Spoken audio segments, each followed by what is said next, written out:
right. Good evening, everybody. Everybody survived a cold? Nobody, right? That wasn't as brutal as on record at 40 years before that, it was even worse. It was 35 below and snow. So it was cold, don't get me wrong, but that's not the coldest we ever had it. So, but I'm glad everybody survived okay. So welcome back. Did everybody get a chance to build their lab? They make their lab, their server, and their client. Looks good. All right, good. Because you're going to have an assignment to do that'll be due next week, so you might as well have that ready to go. You won't have to fight it. So today we're going to talk about DNS. Okay, that'll be your first protocol. DNS is, what is DNS? Anybody know what DNS is? Domain name service. Service. Server is close. There is a server, but we're talking service. So what does that mean?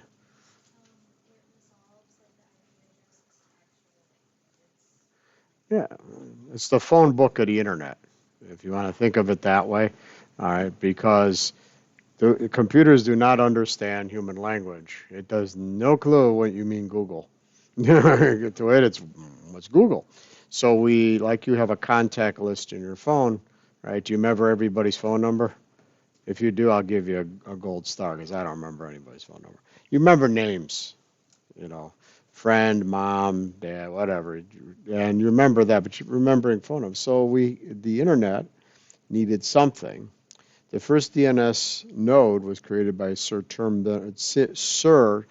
Berners-Lee, who's still with the W3C, the Internet community, who created the first one. That's the gentleman we'll talk about later with HTTP protocol, but he had the first DNS node. He did it on a Steve Jobs computer called a Next computer. It's a big cube. Okay, I used to work on those things, but that was the first internet node. So now we have, the internet is very global, it's very expanded, we connect to it. But the whole problem is you're trying to have your browser find a site. Now, you remember browsers now are a lot different than they were back when Mosaic was alive, which is way back, which is Rick Andreessen's creation at University of Illinois. Um, but essentially, your browser is a reader. That's all it's designed to do. It doesn't do anything fancy. And in order for it, it goes through a process of what we call resolving or resolution.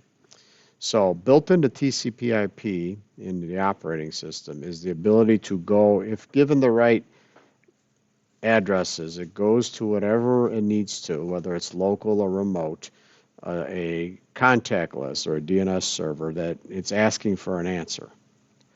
Okay, that's basically what we're trying to do is, okay, where is Google? Well, let's go find out. Okay, so, but those of you with Windows boxes, you can actually look, your machine has what's called a host file. It's been there forever. Okay, it's been around since Windows 95 and 98. It's been forever. Now, what's neat about this host file, it's protected, number one.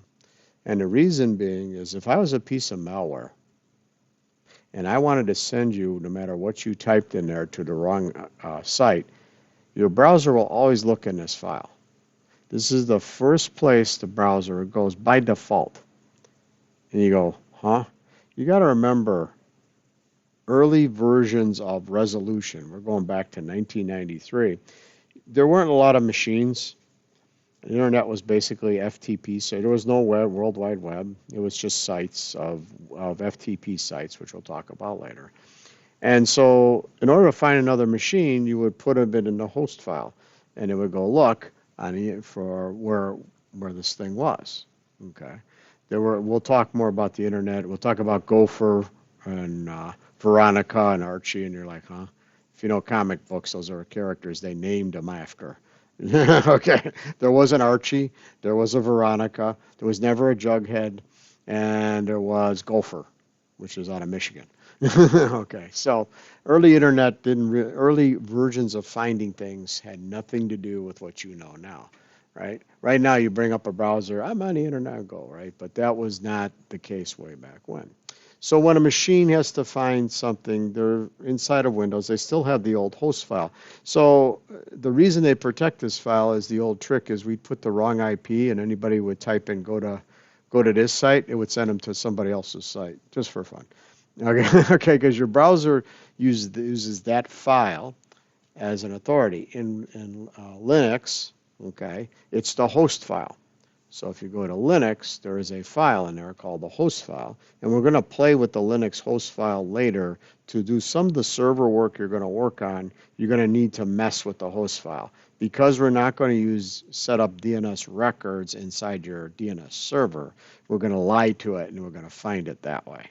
Okay, so some of your servers, in order to resolve or find them, you're going to use what's called the host file. Yes.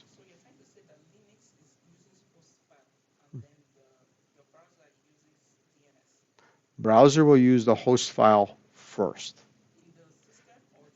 No matter what OS it is, it always looks for the host file. The host file is where it looks first. It always does that. Your browser is just a reader, so the first thing it does, it looks locally. Let me look in a host file. Do you have a mapping like here? Do I have a mapping? And it says, oh yeah, you got an IP mapping to what you're trying to go to, so I don't have to go any further. But if I put a phony one in there, it's going to what? Go to that phony site. Okay. Makes sense? Okay. Well, it's a local resolving file. It's like, so they put this in there years ago for a lot of reasons. You got to remember the internet didn't exist. You're just looking for machines. Okay. What you know now, that didn't exist way back when the internet's 35 years old or close to 40 years old. It's not as old as you think. Okay. So we had to find another machine. So they had these files and you put in their IP address and the host name, whatever the name was. Could be ftp.server or, Gerard, whatever you want to call it. And in your browser, and back then, even the browsers they were very crude. All right. There is a GUI browser back then called Lynx where it had no GUI. It was just search by that. Okay.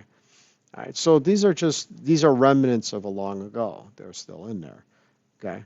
Like right now, if you ping localhost, you go, well, how does it know what localhost is? Right? Localhost is 127.0.0.1. Well, how does it get that? Well, it doesn't go to DNS. It just goes to the host file. Why? Because it's mapped. Make sense? Okay. Machine don't know. You got to tell it where to look. Right? So the first thing your browser will always look in is a host file. Okay. No matter what the operating system will always look at a host file. Okay. And because it will do that, you can really mess with people. Okay. But a lot of, like in Windows, they protect that file so that you don't put malware in there. They lock it so that you don't start directing people to phony sites and things like that. Okay. Browsers are just readers. They go look there first. That's the first part of the resolution. If you're looking for a site, it looks in there. It looks in your host file. And it looks for IP address mapped to host name. Does that make sense? Okay. Simple. After that, then we're going to use, okay, it's not in a host file. Therefore, I got to go ask a DNS server.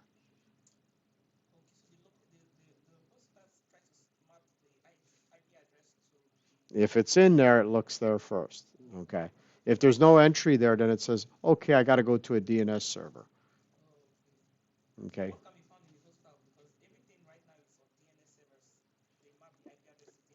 Well, you can, what is it still relevant? Well, I'll show you some tricks you're going to play with it to make it easy on a local LAN.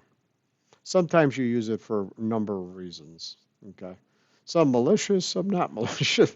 We're going to use it because we're going to set up servers that require host name resolution. In order for it to find a host name, I'm not going to build a whole DNS record for it. I'm going to use the local host file, this local file, to map it so that you can find your client can find your server. It's an easy way to get around the problem. Okay? Makes sense? It's just because it'll be easier. Okay, so you can still use it. It's been in there forever. I know Windows still keeps it in there, though we don't really mess with it in Windows. It's still in there. It's a remnant in there. Malware would if it could get access to it, but it's still in there. A lot of things exist in some operating systems. They're just legacy. They never take them out. Windows still has what's called Win service. We haven't got to that yet. Win service died about 10 years ago, but yet you can still configure Wins. And you go, what? Wins?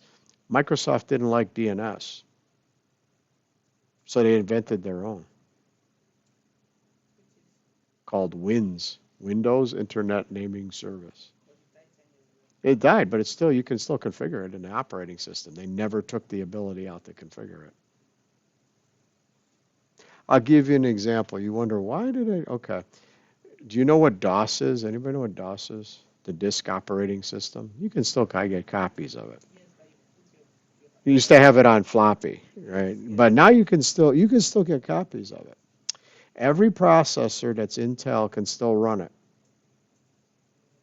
And you go, why could it still run it? Because it's backwards compatible. Everything, remember the word backwards compatible? It's probably why we have a lot of problems. Is everything tries to remain backwards compatible because people don't like to change. What do you mean you're cutting off my ability to, When they took out Minesweeper, people got really upset. And if you don't know what that is, there used to be a game in Windows called Minesweeper, and you'd pretend to figure out where the mines were. People got really upset when they took that game out. It's like, I want my Minesweeper back, but they're very comfortable. They tried it a couple times. So there are various versions of operating systems. Even Mac does this, Linux, that suddenly they remove things and are not backwards compatible. People don't like that. People get very upset. What do you mean I can't run this no more? Well, we don't want to support that, right? You can't run 16-bit programs on a Windows box. It doesn't support. It only does 32 and 64. You can't run the old 16 bits. It won't allow it. It won't virtual. It won't do anything. I don't care what you do. It won't. It just doesn't allow it. And some people were very upset because they had old programs. And unless it's 32-bit or 64-bit, you can run 32-bit programs. It'll support it, but you can and 64, but you can't run old 16-bit. So a lot of old software they cut it off, said we're done. Finally they make the decision that we're done. Okay. Mac does it. Eventually they get to a point of an OS and they say, we're done. Okay. If you want to move, you got to get new to support this, and we're done. Linux does the same thing. They all do. They want to atrophy old stuff. Okay. But people are very unwilling to change. Okay. Everybody know what Windows 10 is, right? Yes. Everybody's been warned, right? Windows 10 is going to die. They're going to kill it. End of life, right? I guarantee Windows 10 will live on for 5 to 10 years. People go, huh? I seen Windows 7 running behind systems because as long as it doesn't connect to the internet, they don't care. Everybody ever go to McDonald's? Ever go to McDonald's? Been to McDonald's? For the longest time, do you know what was behind those touch panels when you touch things? No. Windows 98. Yeah, you had on those old touch, because you just touched to order that. What was running that was Windows 98. I had a student used to install those things. For the longest time, that was what they were running at. You laugh, but you're only seeing an interface, an application. You don't know what's behind it. Okay. One time I was in Walmart and they were upgrading. And you know me, I'm sneaky. So I watched what the operating system. I think they're running Windows. Can't remember if it's Windows 10 or Windows 8. I can't remember what it was that's running behind the cashier station. What you see on the screen, what they hit and that's just an interface. But the operating system behind it is Windows. It doesn't connect to the internet. Okay. Yeah. Well, makes it less likely. But you know what? They get in other things. Point of sale systems, or they call them POS systems. Okay. You could still invade that network, and that's what happened with Target, and it happened with Home Depot, a couple of them. As long as I get on the network, you're just a node. Those cashiering stations are just computers. If If you look underneath, they're just mini computers. They're just designed to run point of sales. That's all. You ever go to somebody's garage sale, you get those little square things they plug in their phones and run your credit card. Okay, your phone is a computer, so it doesn't take much to run stuff. It's kind of neat. But operating systems, you still got legacy. I guarantee if you went out in some parts of the country, you probably got ATM machines running Windows XP. I wouldn't doubt it because they didn't get everywhere. Okay. Because you'll probably find one in the gas station in some weird place out in the middle of nowhere, and you go up to the ATM, and I bet you what's running inside of it's probably an old operating system because they haven't had a chance to upgrade them. Yeah, you see this stuff. It's not like people go, huh? It's like, yeah, it exists. People keep that stuff running. Okay, cool. All right. So resolution, like I said, there's a lot of stuff that runs behind the scenes. So let's talk about the mighty internet. So, how many servers? How many? Now, the DNS resolution. Every machine has a resolver, which is a piece of code built in to go and do a lookup of a DNS server. Okay. So when you type in that URL, the resolver, which is built into the operating system, says, "Oh, okay, I got to go look this up." So it's got to know where the DNS servers are, okay, and that's part of your configuration, right? So you have your IP address, subnet mask, gateway, and then what DNS server. You can be on a network and can't use the internet because you forgot to put the DNS servers in there, okay? Because it's got to know where to go. Where do I look this stuff up, okay? And you go, well, how does it know? Well, there's a specific, goes to UDP port 53. DNS queries are UDP. Remember what UDP is? What's UDP? Yeah, what does that mean?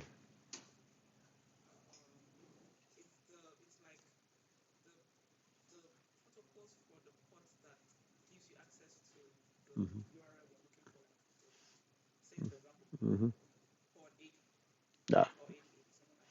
UDP is connectionless, so it just hopes that something's listening. It doesn't care. It's not a handshake. UDP is connectionless. Okay. Right now, you all fired up your laptops, your not iPad, Windows tablet. I forget the name of it. Yeah, Surface. And you got a UDP request. You made a UDP request to the wireless access point for DHCP. That's the last protocol we do in this class on week 17. That's UDP. There's a server listing, and it says, "Oh, you want an address? Okay, here you go. If you get it, great. If you don't, I don't care." Okay. Anybody watch video streaming? That's UDP. If I use TCP, you would hate it. Well, it's worse because you'd be out of sync. I'd be talking, and the video's about 10 sequences ahead of me because of jitter. Okay, that's why they use UDP. Even voice over IP, VoIP, which is a lot of people use. The connection is using a SIP signal, and it's UDP till they do the real-time protocol. Then they encrypt it, but it's UDP. Otherwise, the voice would be so bad you'd be mad. Why? Because you expect a certain quality of voice when you talk. You would hate drops, right? You get real mad when you get drops, right? That's the problem. Anybody ever been up Lakeshore Drive yet? You ever notice your phone signal going in and out, in and yeah, well, you know why? You can't put cell towers in the lake. That's why. I used to deal with police cruisers.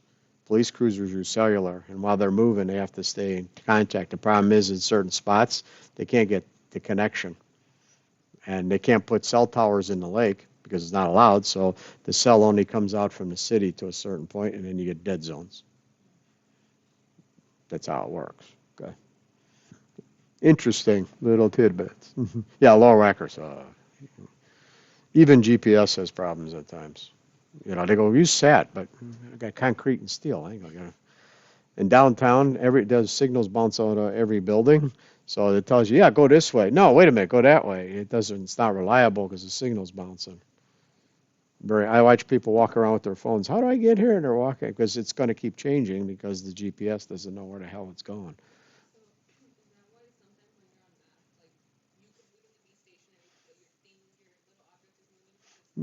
It's bouncing off everything. That's why it's when people like drive around and they're trying to do GPS or even walking, they have problems because the signals bounce like you got big steel structures. That signal's going to bounce everywhere. You know, so that's the problem. They didn't solve that one. Okay. That's why they still print maps of downtown. This is Wecker. This is this way. Because people get lost. It's easy when you're in all major cities have this problem. So, cool. Actually, they did research studies here. Um, you know what 4G is? 1G less than 5G. Okay. So 4G in this area drops every time airplanes go over. Okay. So ever been to the tower? The tower on 30. So they had an antenna up there. Airplanes transmit their beacons. You can pick up airplane. You can watch all the air traffic. So it turns out the frequency of the beacon also interferes with 4G. So when planes go by, it interferes with the 4G signal, and 4G signals go for miles. It causes drops in the 4G signal. That's it causes cellular interference. But you can't turn the beacon off. That's FAA required to know what the plane is. It sends out who it is. Sometimes you get a helicopter or something. But, okay. The only one allowed to turn it off is the military. Okay, they can turn them off. You don't know they're there. Okay. It's very scary when they do that. Okay. Trust me. You don't know they're there. Okay. Yeah. It's like beep beep. It's always beep. It says hi. I'm number N da da da da da da da, and that's how we track it. It's free. It's open. Anybody can watch it. It's not allowed to be turned off except if you're military. Okay. But it operates at a frequency similar to 4G. So at certain dense areas, it'll cause a drop because they're beaconing and it's hitting and a 4G's at a signal and it causes problems. Kind of cool, but at least they know what it is. Can't fix it, but we know what it is. Okay. Kind of cool. That's a whole set of We're not doing cellular protocols. That's a whole other class. Okay. There is a class in cellular protocols. So, anyways, let's go back. So, when we talk about DNS, we talk about a hierarchy. So, we use a resolver to go do that. Now, just to show you something. Anybody ever use PowerShell in Windows? Okay. Here's all my DNS queries in PowerShell.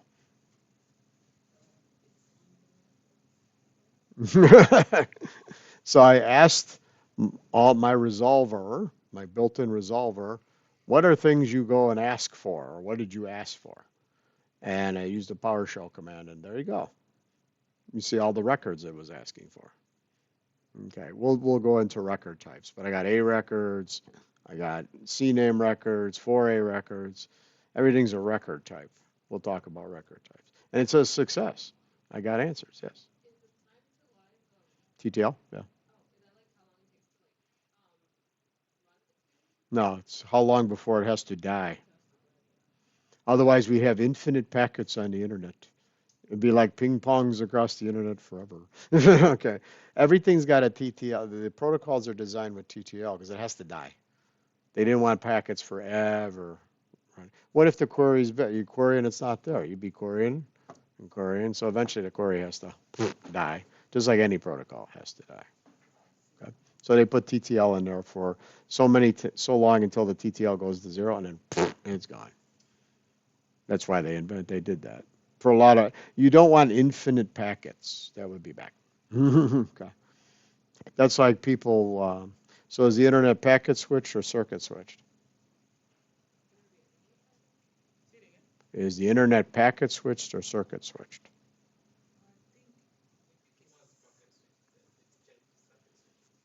It's packet switched, but yes, there are physical circuits, but it's packet switched. It has no comprehension of the path it takes.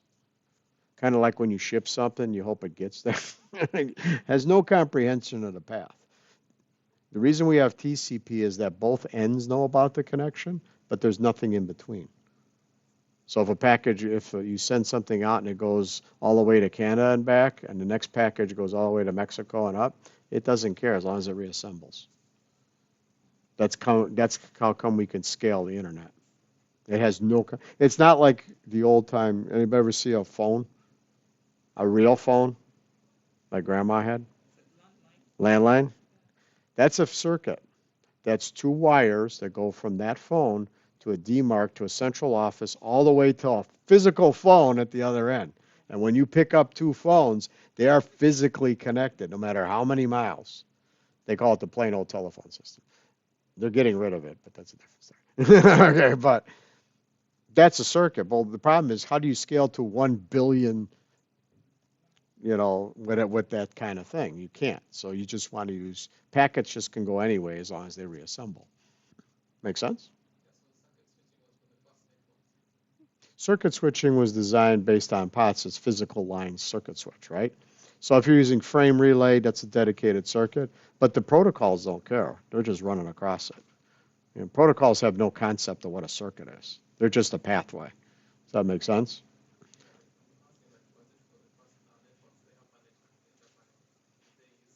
Well, if you're using frame relay, you're using any of the big ones, okay? But the packets don't care.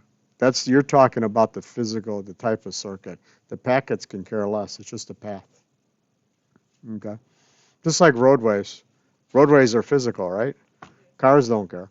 Okay. Nowadays you can drive on the side of the road, nobody knows. Okay, but anyways, they don't care how you go. Okay. Make sense? Okay. This is actually my DNS resolver. So I told it, tell me what's been resolved so far. So I asked it. I use PowerShell. Okay. If you don't want to use PowerShell, you can do ipconfig/display DNS. It's the same thing. It's not as pretty. Okay. Of all the things it's resolved. Okay. Cool. You can dump your resolver. Okay. Can you clear it? You can. Okay. A lot of people don't understand. They go, clear your browser cache. That does not clear the resolver. Browser cache is just files when you go to some place, because your browser is actually, HTTP is based on FTP and SMTP. That's the only two protocols he had. That's what he had. So you're actually downloading the page, and that's what cache is. But it doesn't clear the resolver. Okay. When you clear the cache, your browser cache, that's nice, but you're not clearing the resolver. The resolver still has it. Okay. You can clear this. There's a command. You can do ipconfig/flush cache. It'll flush it, and that resolver will be clear. Sometimes when you have weird problems, they tell you flush the cache, and it'll go away. Make sense so far?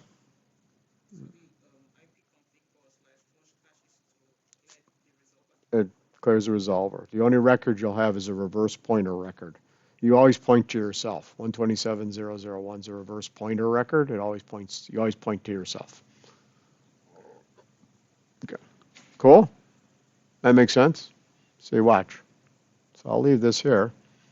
This is the unpretty version. PowerShell was the pretty version. So if I type ipconfig/flush flush DNS, successfully flushed the resolver cache.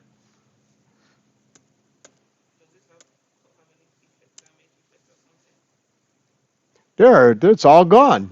There's no damage. It just clears the cache. It just clears it. This is not browser cache. This is the resolver. Yeah, this is the thing that goes and says, here's the ball. Go find me. Here's the IP. Go find me this IP. Okay. That's what it's doing. So I flushed it. So now I have no entries. Eventually this will fill because I have some services that run. I run constant backup on my machine and stuff. So this will eventually fill, by itself. Okay. Or if I start querying things, it'll resolve. Or if I don't know what it is, I'll go get it. Cool? Very cool.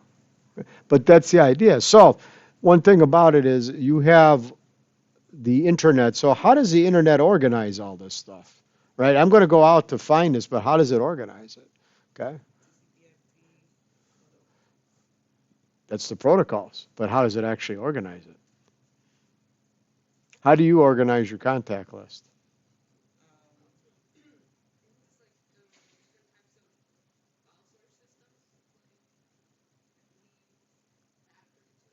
No, it's agnostic to file system.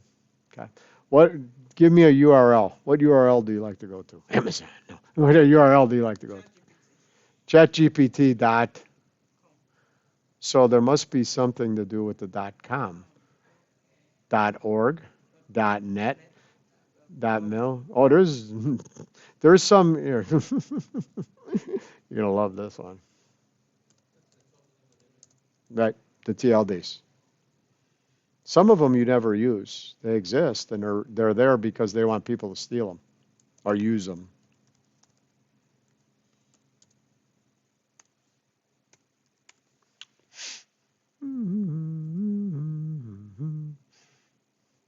AAA for the American. Have you ever gone to .aaa?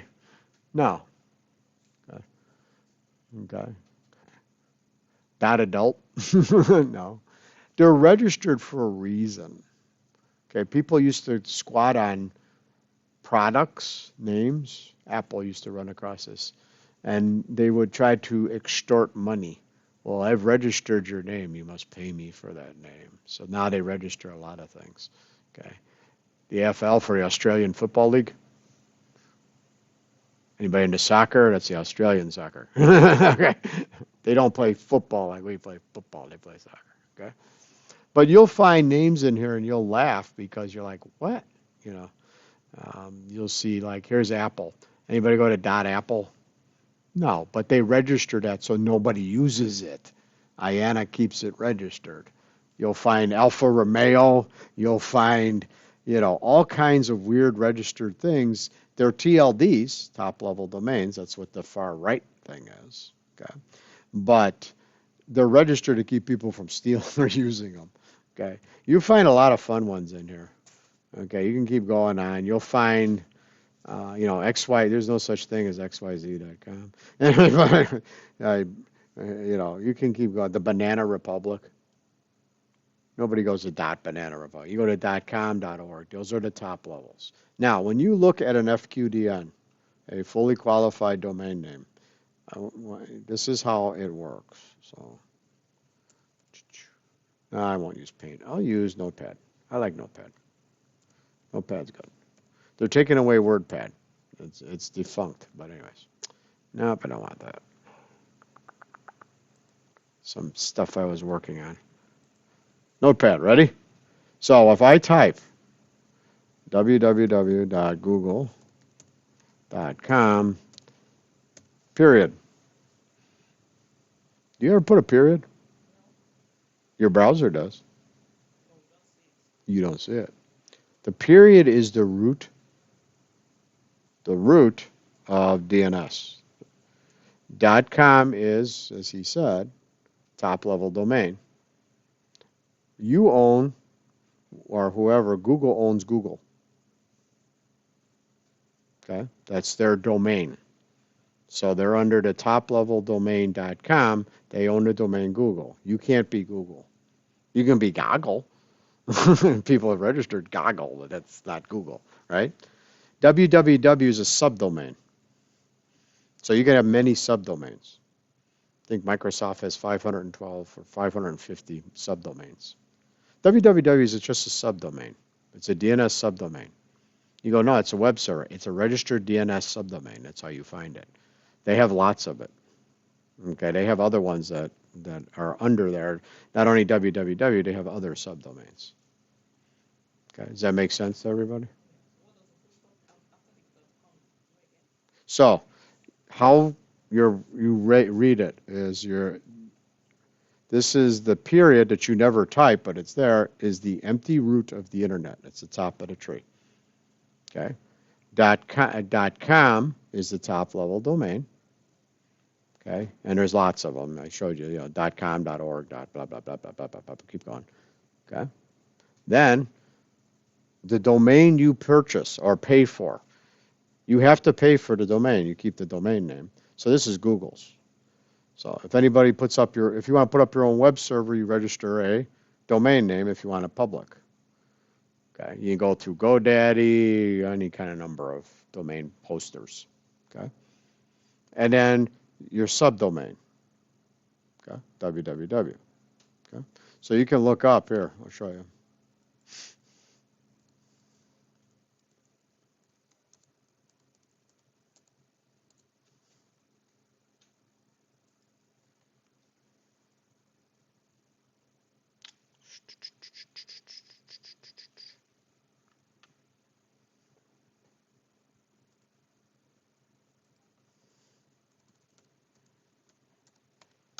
So I told it the site contains google.com. Google is the domain. .com is the top level domain that it lives under. It's a tree. Okay. There are 500 results, or the first 500. There's more than that. So under Google, there's mail.google. What do you know that as? Gmail. Okay, but it's registered as mail because there's a record and the DNS server says mail.google is Gmail. They use a facade, a easy way to do it. They put like a vanity plate, basically, a vanity name, because everybody knows Gmail. You don't type mail.google.com, you type Gmail, so it's a vanity plate, a vanity record. Okay, they have docs. Anybody use Google Doc? Well, that's their domain, is docs. And you can keep going. There's Google Drive, drive.google, calendar for Google, okay, meet.google, okay, classroom.google, right, so forth and so on. Those are underneath the domain of Google, they have these subdomains registered. Now, some of them have vanity names, so they have what's called canonical names or C names. We'll talk about that. And that's to make it easy for you. They're mapped to that so that you don't have to type mail.google.com. You just say Gmail. Makes it easier for people. That make sense? Pretty cool. Just like here. I'll give you one.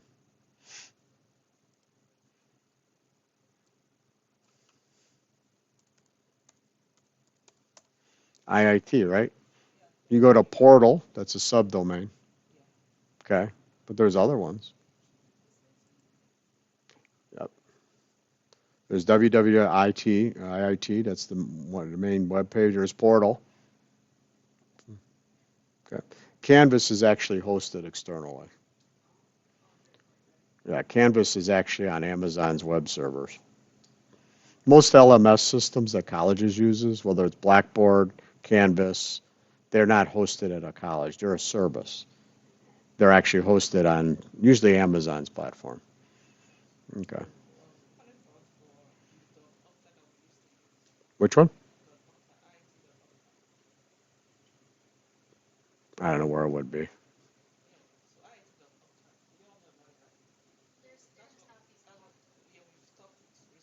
Oh, didn't know it was there. It could be. Oh, it's possible. Okay. I can't guarantee that. I mean, if you go through here, there's EAP and IIT.edu, but that's not ours. It just happens to have the letters IIT in it. Okay. That's not it. Okay. But you can see catalog.iit.edu. I mean, some of these you probably. Here's Blackboard. Where's Blackboard registered? Remember Blackboard? Where's it registered? Amazon. So that's where it was. Okay. There's stuff in here you'd be like, huh? Library? Library.iit.edu. The portal just makes it easier for you to click on things, that's all. But those are the sites. Student.ciit, that's not us. You can go on. These are subdomains. Okay, you can keep going. Right. There's some stuff in here like Kent Law. Okay. Arch. So, but you don't always type those. They come up, they're subdomains, like bulletin. Okay, .iit. Cool. So www is just that's the front web page. It's a registered domain underneath. It's a subdomain. Cool. So it's a hierarchy. Okay? So the top level domains.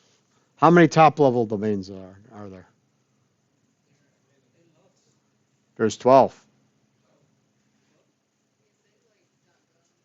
Oh, those are hosted. There's 12. There are 12. There are or 12, 13. Here, I'll show them to you just to make it easy. This is the actual root name servers of the internet. They are labeled A through M.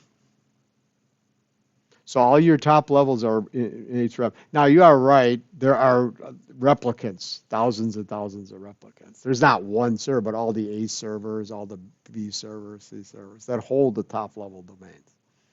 Make sense? But there's only A through M. There are, I'm sorry, 13 root run by 12. I always get it reversed. 12 independent organizations, not companies, organizations, run 13 root servers. You say, wait a minute, there's thousands of them. Yeah, they're replicated. There's only categorized, they're labeled A through M. That's it. Now they hold all the TLDs. Okay. Like if you go to Chicago or go here, go to US, it lets me dig in here.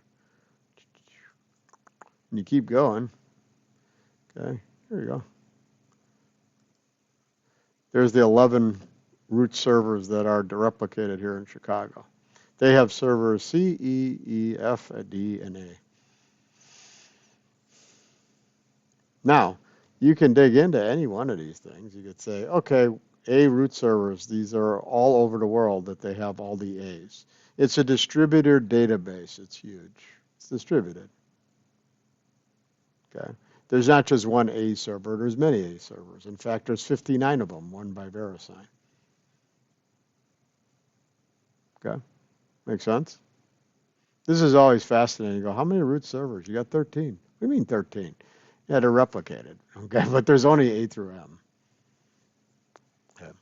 Every DNS server knows where these are because this is the root, this is the last answer. If it is not registered anywhere in the root, it does not exist. Does that make sense? Okay, that's the top level domain is the final authority. Okay, if it's not there, it's not there. Yeah, nobody registered it anywhere. Okay. You got B, there's 6 of them. Okay. C, there's 12 replicated. D, University of Maryland, they run a lot of sites. They got 220. Now sometimes, now these have changed. Some were IPv4 only, now they're IPv4, IPv6, both. They had to, they had no choice. Now that doesn't mean every website is IPv6. There are still websites that are only IPv4. Okay. You don't have to, it's not required to have an IPv6 address. You could just have an IPv4, but you got to have an address. Okay. Can't find you. Can't call you if you don't have a phone number. Right? So these are the top level domains. You can go right through them. E, right? NASA, 328. The actual Internet Consortium, which is not really a company. They call themselves a company, but it's a global agreement amongst countries. Yes. Down for maintenance. Oh no, they actually still run them. I thought they took them on the IPv only. IPv4. I thought they were all gone. They still run just IPv4. Most of them all run IPv6. I thought they were all gone. So I lied. Sorry. I didn't know they didn't. Most of them all converted. Okay.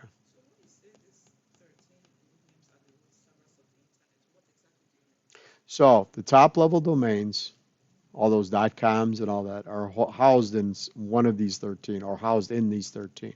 Now, yes, there are replicants all over there. You could see, your top level domains are replicated. Okay. But there's only A through M. That's how they organize them. That makes sense? Okay. I didn't design this, man. This was designed this way. So you have G, H, you can go on and look at them. There's 6 sites.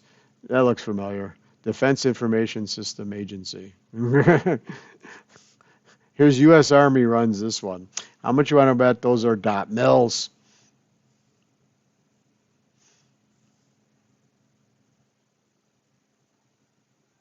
Because that's run by the U.S. Army DevCom Army Research Lab, those are probably dot mils. If I had to say something's in those are dot mils, military ones. Okay. The rest of them could be a hodgepodge. There's 85 sites in NetNod and VeriSign and so forth and so on. But these are the top level domains of the internet. They're housed in these servers. Okay. Then what you do is you go register. You want to be a website, and you go to a registrar, and you pay for the name. And usually, if you're a company, you can get .com. If you're a school, now what's funny is they've about I want to say maybe 15 years ago, okay, or a little more. .edu was only reserved for four-year schools. And about 15 years ago, somebody decided that's stupid. So then they opened it up so community colleges are .edus. They weren't before. Only four-year schools could have .edus. That was kind of silly, but they changed the internet rules. Okay. Kind of interesting. They had weird URLs. Okay. Okay. So L, ICANN, and M for wide projects. So they run these A through, everybody's got a set of servers they run. Now, could you take the internet out?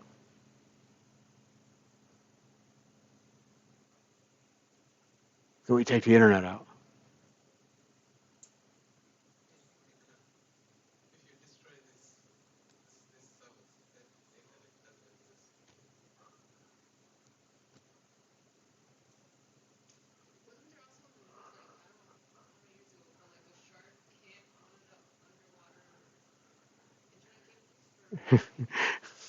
It wasn't no shark. But anyways, so it was, let's just say somebody blew up a cable. They said it was an awful explosive shark. It must have been Jaws or a megalodon. I'm pretty sure. It was a megalodon, but they're extinct 20 million years now. It was a megalodon. Um, there has been 20 years ago. They actually tried to take out the DNS, the top level domains. Okay, so 20 years ago they tried it. They did a ping attack. They just ping the shit out of them. You take a billion machines and ping. Nobody noticed. They did take out 7 of the 13. Nobody noticed. The reason being is everything's cached. Now, a couple years ago on the East Coast, people lost connection to the internet. They didn't actually lose connection. What happened was the DNS provider called DYN, who provided DNS resolution, was attacked and they knocked those servers out. So people who were using that for name resolution couldn't get to Facebook and all that. The fix was easy. Until they came back up, you could just change your DNS to 888 or 8844. It would work. You just got to go to a different DNS server, different phone book. Okay. Make sense? Like Xfinity is 75, 75, 75, 75. There's open DNS at 226 dot something. That's something you could use. You're just looking for a place to look up DNS entries. So if somebody's running that, okay. But yes, the internet was attacked. No one's done it since. Nobody claims responsibility, but they did knock out 7, but nobody noticed. Because you're going to build a caching server. Like, huh? You're going to build a caching server. You're going to build a DNS caching server. Lots of things in the internet, it's cache. Why does the internet work? Because the information's cached somewhere. I don't always have to go to the top level. If it's cached somewhere, I got my answer. I'm done. Why do I have to go all the way? Why do I got to go all the way there when I could just go right here? Okay. But yes, that did happen. Okay. It's a famous one. People forget about it, but they did try to take out the internet 20 years ago. They knocked out 7 of 13, but nobody noticed. Yeah. But they never noticed. You think nobody ever noticed? They stopped the attack. It was one of the biggest attacks. No one's done it since or have tried it since. And it was a simple attack. They used Bing. Send a million pings at some target, you can overwhelm it and crash it. So they did a huge ping attack. Why they weren't protected against the ping attack, nobody knows. But nobody ever claimed doing it either. But it did happen. So, It's interesting, but they use standard protocol. But like I said, if you're using, like here, who's the DNS provider here? Where are you getting, how are you surfing the internet in here? Who's the DNS? Mm, There you go. You ping the IIT, that's fine. You won't hurt it. Okay. Now, if a billion people pinged it, okay. Um, IIT hosts the primary and secondary, and most schools, companies have their own. Reason being, it's faster because you'll talk to that server gets the answer, and guess what that server does? It caches the answer. So the next time somebody queries that, oh, it's right here. I don't have to go all the way out to find it. It's right here. Make sense? I always akin it to this way, right? Resolver is like an old librarian. You know what a librarian is, right? I know everybody uses Google, but you know what a librarian is. There are people that are actually, I've seen them. Okay, there's real people called librarian. They're your resolver. When you ask for something, they go get it. And if it's in a smaller, like reserved area, isn't that quicker than having to go all the way? And you don't have bookshelves like they used to. But when I was a student some many years ago, I used to work in a library. I used to have to go to the bookshelves or find stuff. There's some creepy spots in libraries, you'd be amazed where books were. Nowadays, everything's digitized, right? Takes you go to a Galvin library, and if they can't find it, they'll go an interlibrary loan, and they'll get it from somewhere else. It's pretty quick. Okay, that didn't exist before. You used to have to haul your butt to the library and go look for it. Okay. You had to learn the Dewey Decimal System. Oh my God, you wouldn't even know what that is. She's like, what? It was an actual system. When you were a kid, right? You know how many years it took to put that into digital form? It was a royal pain in the butt. Okay. But those are actual things that now, blink of an eye. Can you open up the Library of Congress? Sure. You can search the Library of Congress in a blink of an eye, right? I can't help it. I'm an old guy. I go back when this stuff didn't exist. Okay. But yes, they did try to take out. So they took out like 7 of them. But yeah, they took out it. But nobody noticed because the internet caches everything. So a lot of servers have the information. So after about an hour, they got back online. So it didn't even cause a blip. No, to this day, nobody's claimed who did it, which is weird, but they did. Anyways. Do, do, do, do, do, do, do. So we have all these root names, servers like Aerospace, Aetna. I love these. Okay.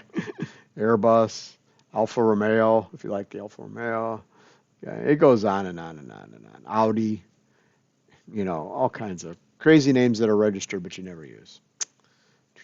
Okay. And we did subdomains. So just to make sure we're all on the same page. So what you're talking about is what we call a zone. So you know what the root domain is a period, an empty root. Then you have the TLDs. What you're paying for is a domain name, which is your zone. And what you do in your zone is up to you. You control it. You want to put 500 subdomains? That's up to you. Okay. Makes sense? Okay. That's all your choice. Okay. Nobody tells you what to do with your subdomain. Okay. That's why people have like 500. You can delegate. So if you have different people running different parts, different servers, you can delegate authority to them and they can run their own zones. Mm-hmm. IIT is the domain under the TLD edu. Okay, under the root domain, period. You never say period, but the browser knows that. They've made browsers very smart. Can I type google.com in a browser? Where will it go? Google's homepage. Why? Because by default, your browser puts either HTTP or www in there. Exactly. They've just made it so it's simple. Okay. You don't have to type that long. Now, sometimes you go to a site and it goes, it doesn't come up, and you actually have to type the long part because they're not mapped that way. Sometimes you find a weird site. Okay. Now, we haven't got to this yet, but we will. Notice this. We're going to talk about this. That's a protocol, right?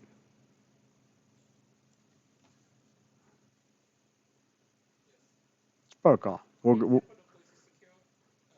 It's an unsecured protocol wrapped around. You're going to actually install a certificate into HTTP, but it's just wrapped around in there. Okay. The protocol is HTTP. It's S because we're using TLS. You're installing a certificate to encrypt it. Okay.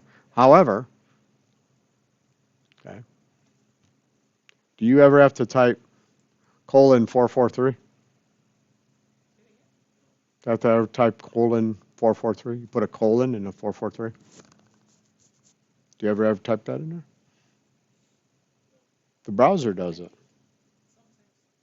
Only have to do that if it's not.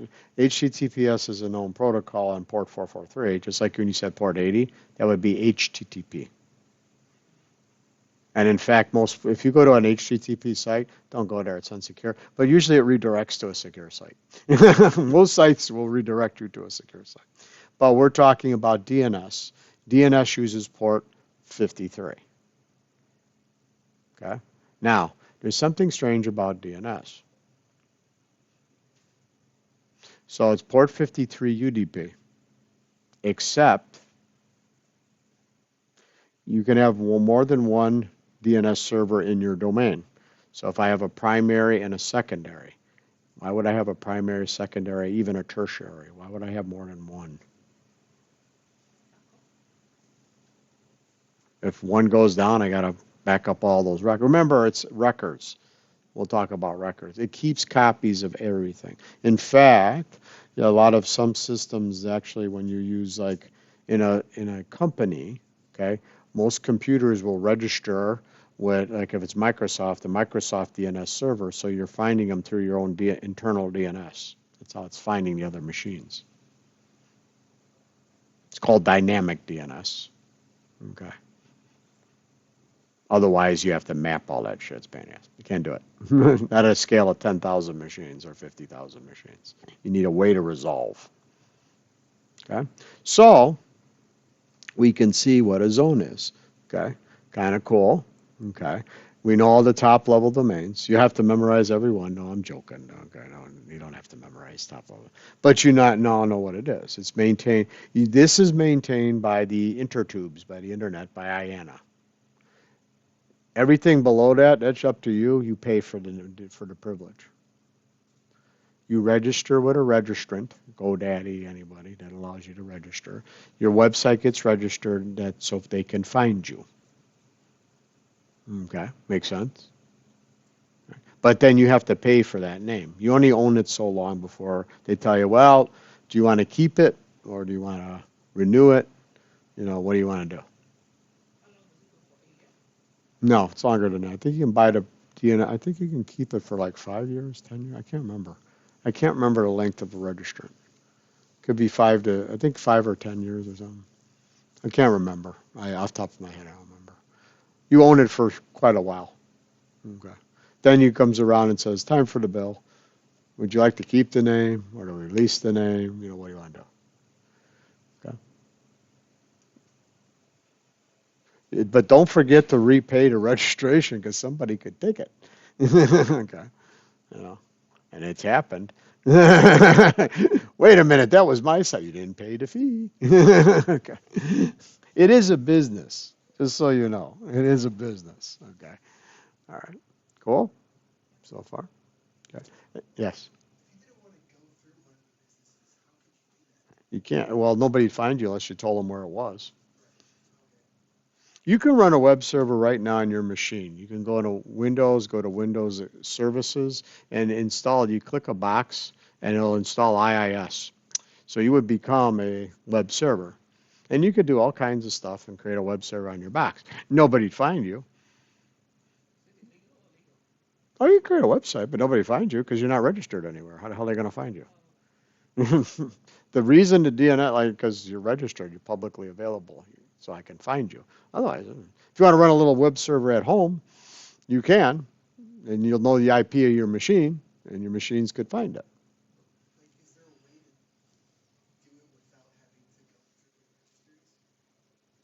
It has to be registered. Unless you're malware and you're generating kind of random ones and sending people to them. Yeah. In fact, some of them actually,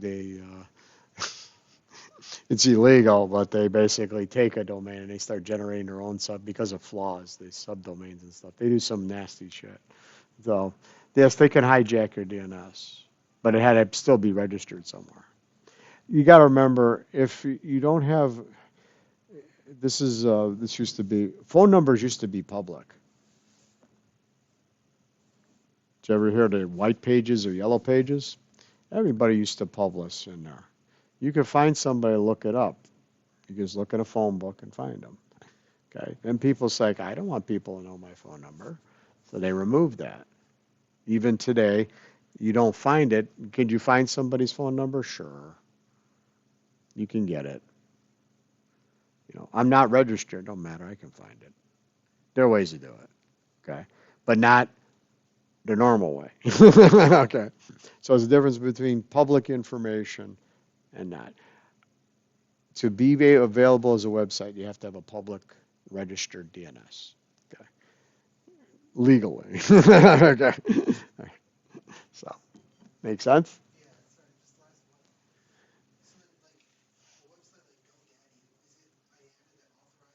Yeah.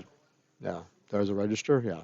They're a registered company with IAN. They're given the blessing to register it. Okay. They can't just say, I'm going to register it today. No, you got to be a legal registrant. Okay. Makes sense. It's just because it's like anything. You can't just say, I have a driver's license and never went to the driver's bureau. You could, but then is that legal? Well, no, it's not legal, right? Can't generate your own stuff. Okay. Make sense? Okay. All right. So we know what the root servers are of the internet. We know it's a hierarchy. We know that's how you look things up.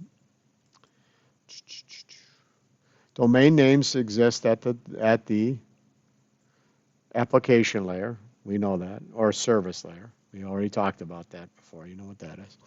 You could have generic names like .com, .edu. They categorize them, and you could have countries. Ever have that? That happens often. Sometimes when you look something up, it sends you to the wrong site, and it says, "Do you want the U.S.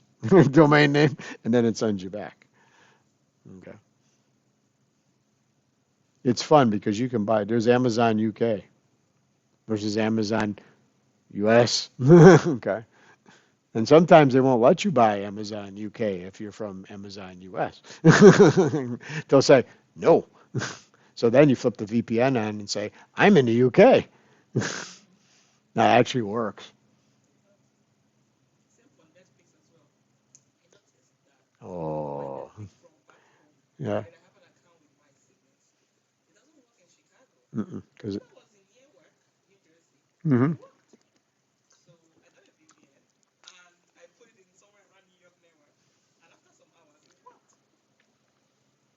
We won't talk about that. Okay. Okay. Now, the other thing to note, if I know the IP of the website, could I put that in the browser?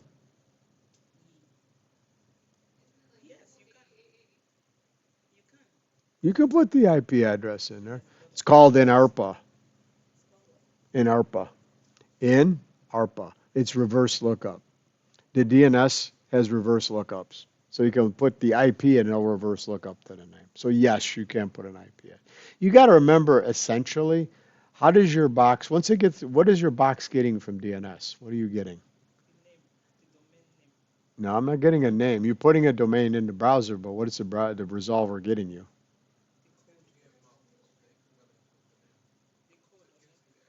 IP there, that's what I was waiting for. You get the IP address. So what does your box do with the IP address? No. Yeah, it looks in the routing table. Okay, so it looks in this nasty thing. So it does this.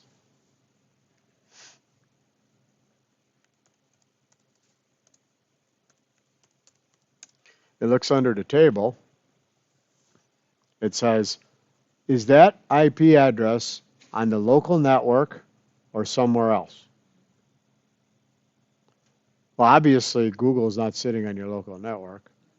If it is, I'd be impressed. Anyways, but so then where does it? It can't go on the local network, so it's going to go out to what address?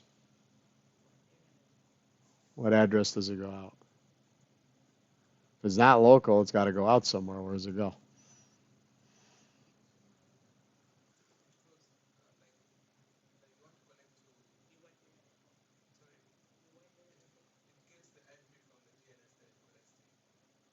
Yeah, but how does it get there? There you go. I was waiting for that. The gateway is your router. Okay. How do you get out of this room?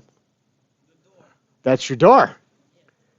Well, you can try to get out through there, but that's a solid wall. Okay, but not without a hammer. Anyways, it's your door. So then it sends it out the router. The router says, okay, I'm going to try to find where this routes it to other routers. And eventually it gets to the router that says, oh, yeah, this IP is over here. And there's the website.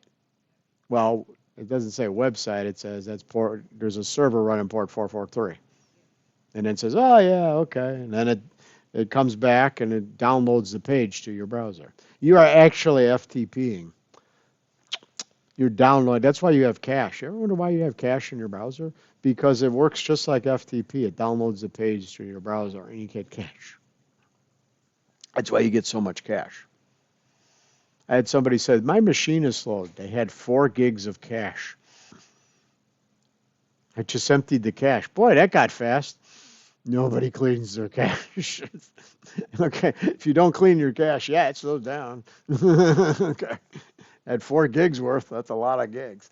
Okay, so that's how that protocol works. It's like FTP. It uses mail and FTP, but it's FTP. Really, your browser gets the information and downloads it, and then closes. Okay. Now the problem is modern browsers, Chrome and all of them. You know all those tabs and things that you do. It opens separate web connections for each and every one of them.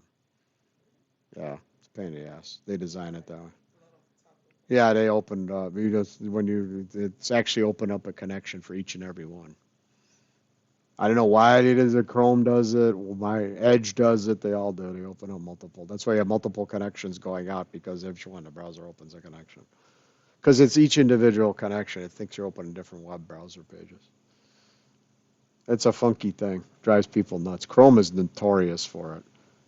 It opens a lot of connections. And on Windows boxes, how many of you know that Edge runs in the background and you don't know it? Ah! You can shut it. It'll come right back on. Why they made it do that, I have no clue. You can actually turn it off. You have to actually register and edit your registry and keep it from launching. It's a hack, but it'll stop it. They have. I don't ask why they do certain things. Why does Apple do certain things? Why does Microsoft do certain things? I have no clue. Okay. What's funny is a simple thing, right? We talked about TCP/IP, right? Okay. You know what a route table is? I just showed you a route. What is a route table used for? I just showed it to you, the route table. Did you learn this in ITM, Laura? Did you learn this? Routing tables?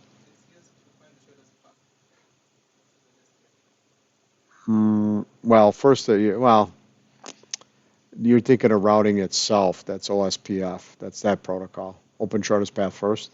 But the local routing table is to determine whether something's in your network or it's got to go out through the gateway. Okay. So it builds this table, this routing table. You look at this routing table, the network 0000 is every network everywhere. I'm like, the hell? Now look at this routing table. This is a funny. This is why I'm bringing this up is protocols are funny this way. How they interpret them is funny. Let me go back here. Let me go back here. Where's my? Come back to me, sir. Okay. All right.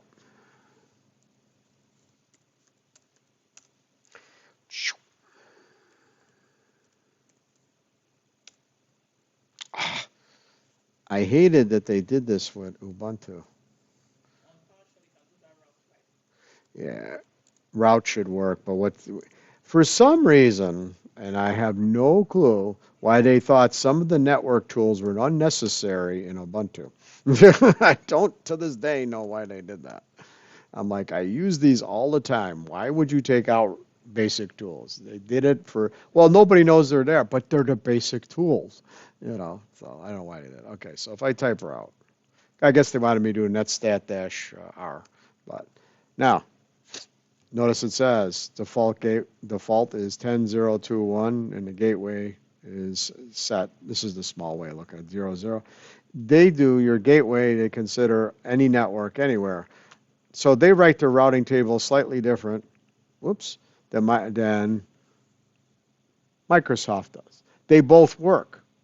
It's just how they choose to implement the TCP/IP stack. If you do it on a Mac, it's different too. They all work. This depends how they interpret the RFCs. Remember RFC?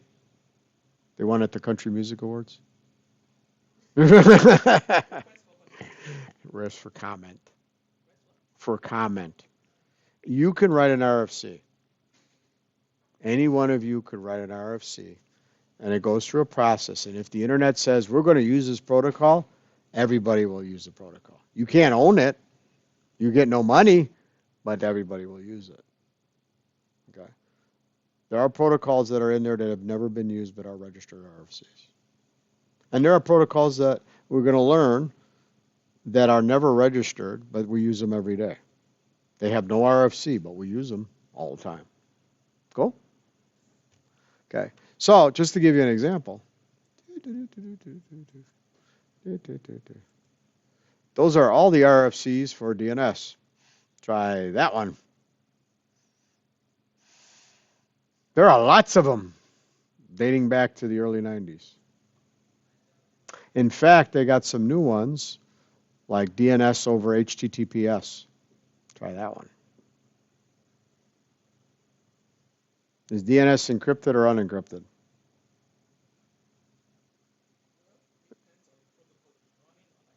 If it's UDP, it's unencrypted. I can see how you're encrypted. But people go, that's a problem. You can see where I've been going. So what Cloudflare and Mozilla Firefox came up with is there's DNS over HTTPS. So basically, one of the RFCs, which is not widely used,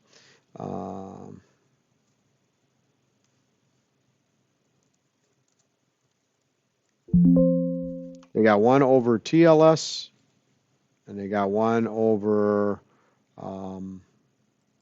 HTTPS. So what basically they want to do, there's one over. Yeah, that's probably what it is. It's so exhausted. Why isn't there AI to do the fuzzy query for me? It's in there, HTTPS query. But there's two fighting, there it is, DNS queries over HTTP. There's DOH, and DOT, which is the other one. There's two conflicting RFCs. One wants to do it over HTTPS, one wants to do it over TLS. And they're fighting. Which one should we use? Cloudflare says you do it this way. Mozilla says you do it that way. And the internet has not fully accepted this. So you can see RFCs exist, but there's no clear, and everybody doesn't use it. Okay. Cool. But you can see how many, look at all this stuff. Woo. This goes back, long time. Lots of DNS RFCs. And usually there's proposed standards that they never use. So like proposed standard, like, you go to DNS stateful operations. Never has been proposed but not current. So a lot of people write different proposals. Now, I just want you to understand, RFCs are not programming. They are not giving you code. They're not telling you this. They're just giving this is what it should look like, or what we propose it should look like. That's all it is a recommendation. They're not writing code. They're not doing it. That's why anybody can write these things. Okay? And then if the internet says, that's a good idea, we'll accept that. then it gets deployed. That makes sense, everybody? Okay. That's how protocols work. There's lots of them out there. Anybody do Bitcoin mining or crypto mining? That's a whole set of protocols. They're not listed anywhere in RFCs, but that's all proprietary. Okay. Everybody use 5G on their phone? You got Verizon? They have their own proprietary protocol on 5G versus other manufacturers. So the standard said 5G should do X. Verizon wanted to be first, so they wrote their own. They all work. There's nothing wrong with that. But everybody, they write their own cellular protocol at the application layer. Very interesting. But the point being is people develop a lot of things that are not necessarily everybody uses. Okay. Make sense? Cool. All right. So now you know about resolution. Okay. So when we talk about it or how DNS works, we know that that's what the object is. Okay. So we talked about the recursor, the cursor that goes out and looks for the stuff for you. Top level domain we talked about. We know what the root servers are now. Okay. Okay. Authoritative is the final name server. So if you ever do a query, so how can you do a manual query?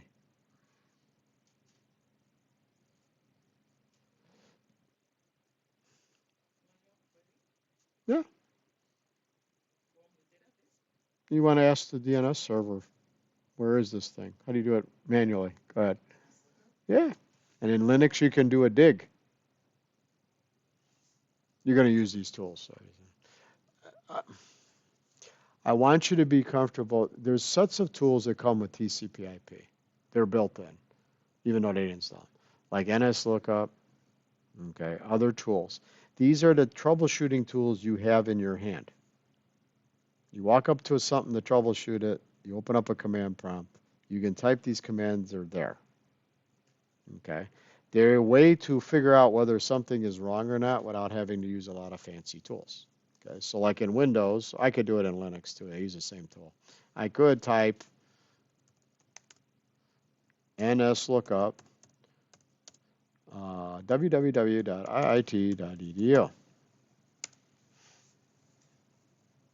So it gave me what?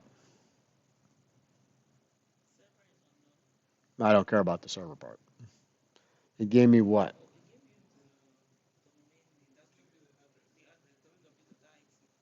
Right. Which addresses did it give me? Yeah, yeah. There's an IPv6 there too, but anyways. But it gave me an IPv4 address, right? Now we call that a record. Okay. That is a specific type of DNS record.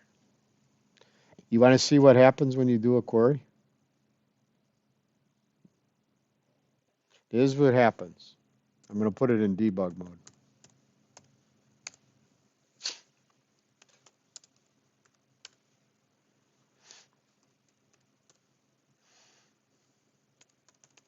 This is what your cursor does. That's the protocol. So I typed in, this is the actual protocol. So when your recursor goes out, it does a send request. Okay. Notice how many answers I get back? There's a lot, right? Because what it's doing is it's recursively going and looking out for answers. Okay. Now, what could I do nefarious here? How about I do a query and use 1,000,000 machines and send the answer back to somebody?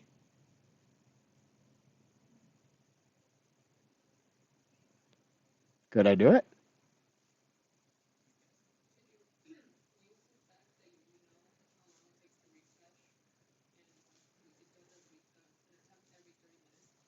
Oh, you could do a lot with this. But what they usually do is you get about a bunch of devices. These could be IoT devices and that to do a DNS query and send the answer back to one target. It's called a reflection attack. And basically overwhelm the target with a bunch of answers they never asked for. It's like an amplification thing. You can use the protocols in very nasty ways. And guess what? People who do that know the protocols very well. Okay. I'll give you another thing. DNS is a protocol we use to query, right? Another fun thing you could do with DNS? I can tunnel.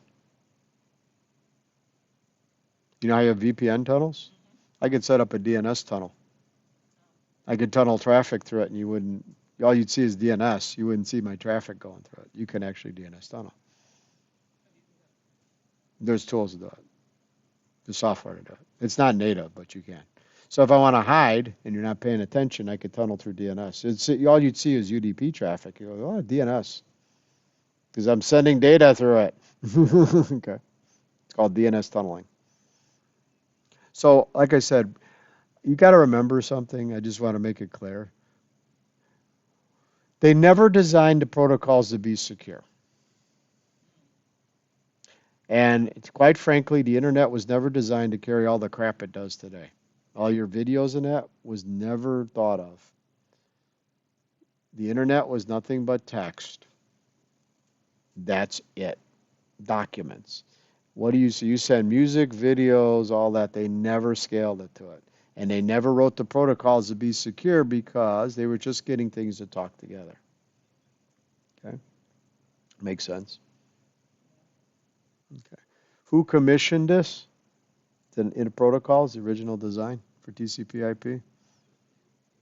Yeah, DoD. It was the DARPA project, Department of Defense. And they wanted an open source set of protocols so I could communicate that nobody owned.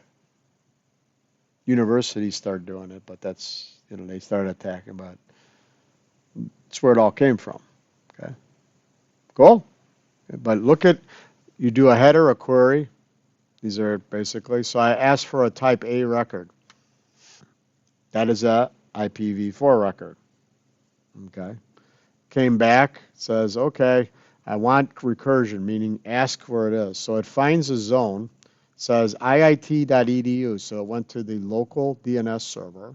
That it looked in the zone, the top of the zone, any zone, IIT's DNS server has a start of authority record for the zone.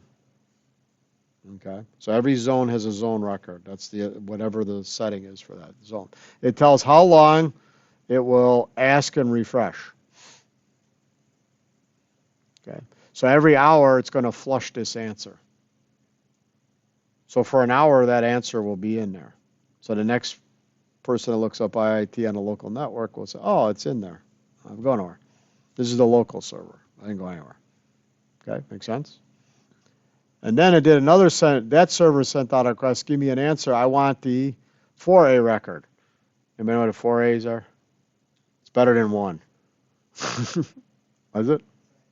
It's a V6 record. So it goes out and says, you got to have a V6 record somewhere.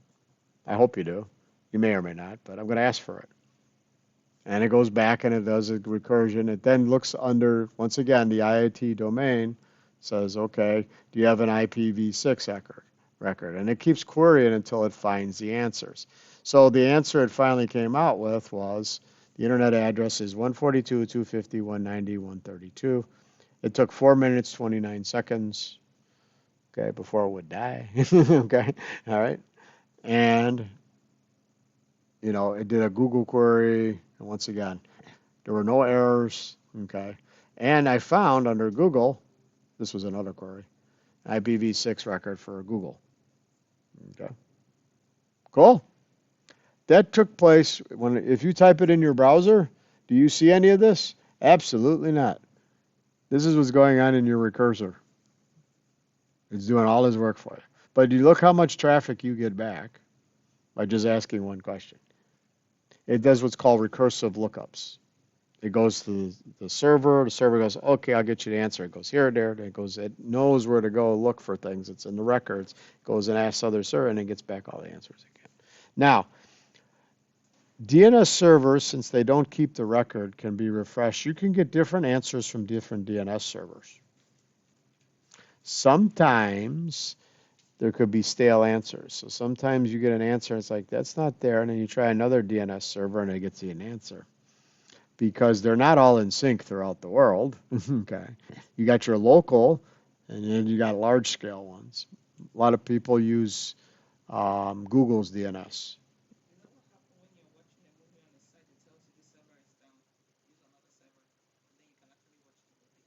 It's possible. There's a lot of reasons it does that.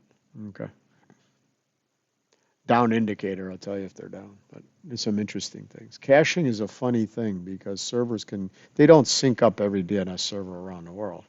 You could have a bunch of DNS servers, like the DYN attack, a bunch of DNS servers on the East Coast were down, but everybody was working. All they had to do is change their client DNS servers away from DYN. DYN was their authority. That was their server group.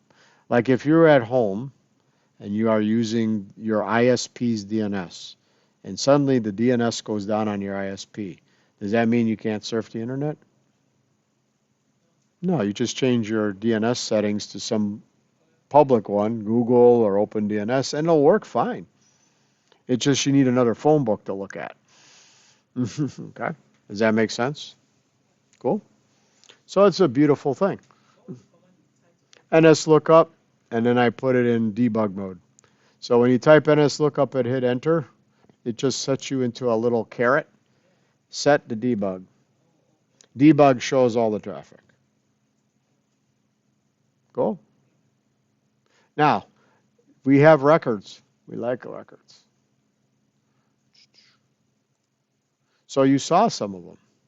So an A record is an IPv4 record. Okay. 4A is an IPv6. Then there's canonical names. So what's a canonical name? Do you ever type mail.google.com? In the class you did, but what do you normally do? Gmail, right? It's a canonical name. It's a name that knows it goes to mail.google.com. You never have to type mail.google.com because it knows it has a CNAME record that says, oh, what you want, when you type Gmail, you're actually going to mail.google.com. You're not going to docs.google.com. You're not going anywhere. Okay? It's a canonical record. It's a CNAME record. A lot of companies use CNAME record. Think of it as like a vanity plate.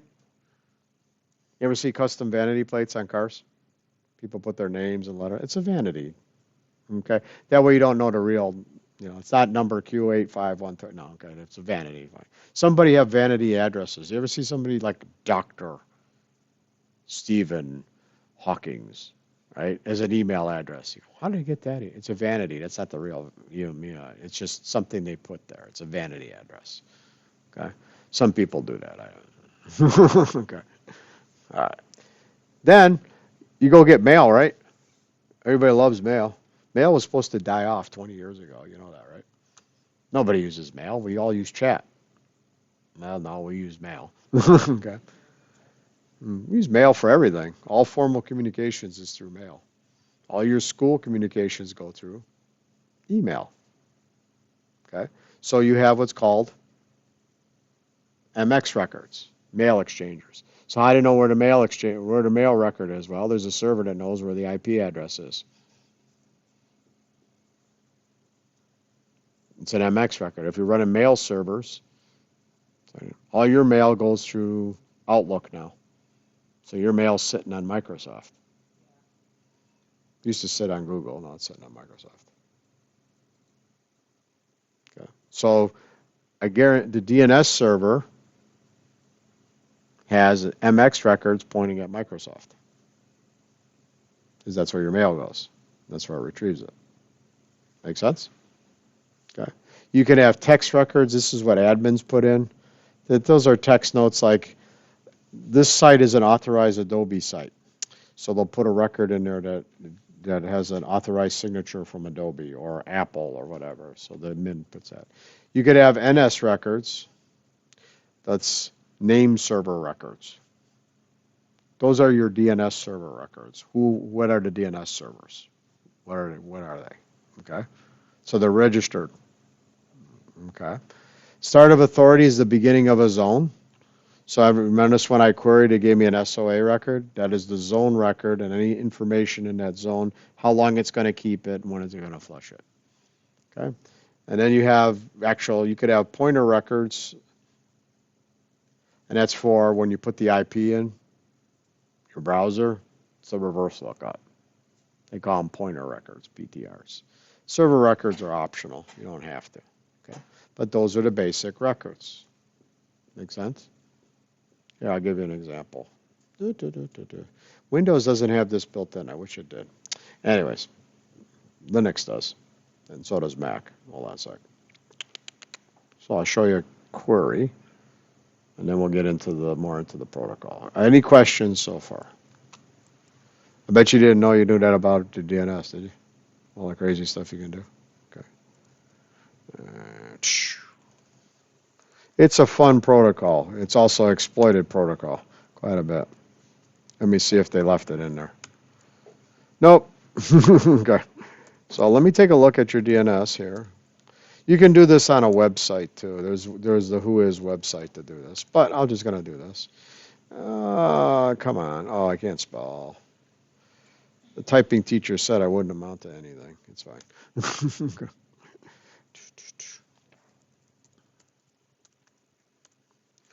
Windows doesn't have this built in, unfortunately. Someday. Not yet. So I'm going to say Whois iit.edu. Who is it? Bingo! This is the registered domain record. Okay. So let's take a look. Domain name is iit.edu. It's not www because that's a what? Subdomain. Good. You got it. Okay.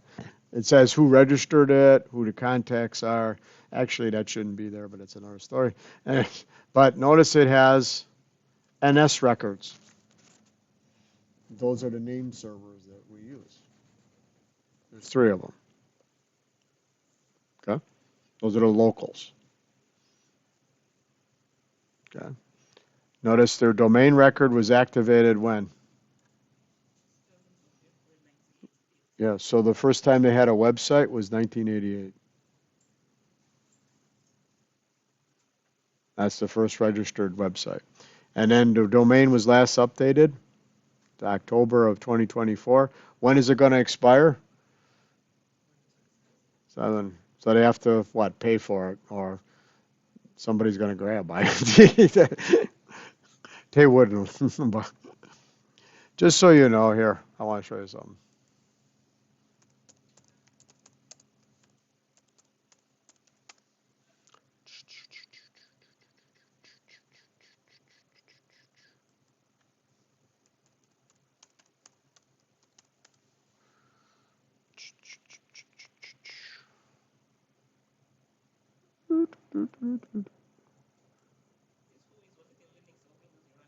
I ran it in Linux. Windows, you can download a version for Windows. It's a third-party version by Mark Rusich. Okay. But there's websites you can use Whois on. You don't have to use the thing. I just do it in command line.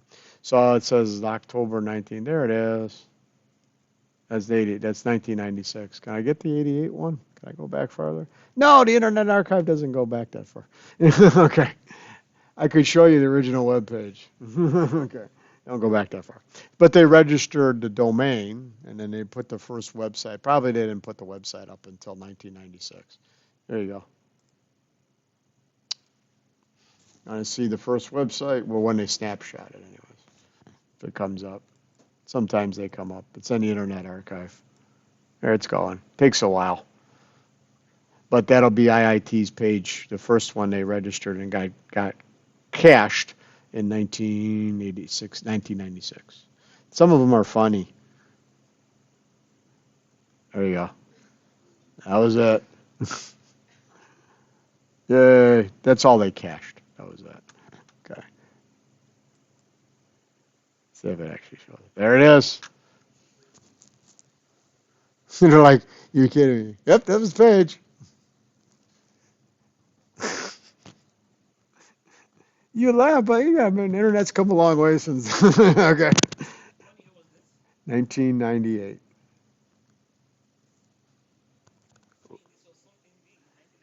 Oh, yeah. You got to remember the internet's not that old. people think, oh, it's been, no, it wasn't that old. Okay, it's not that old.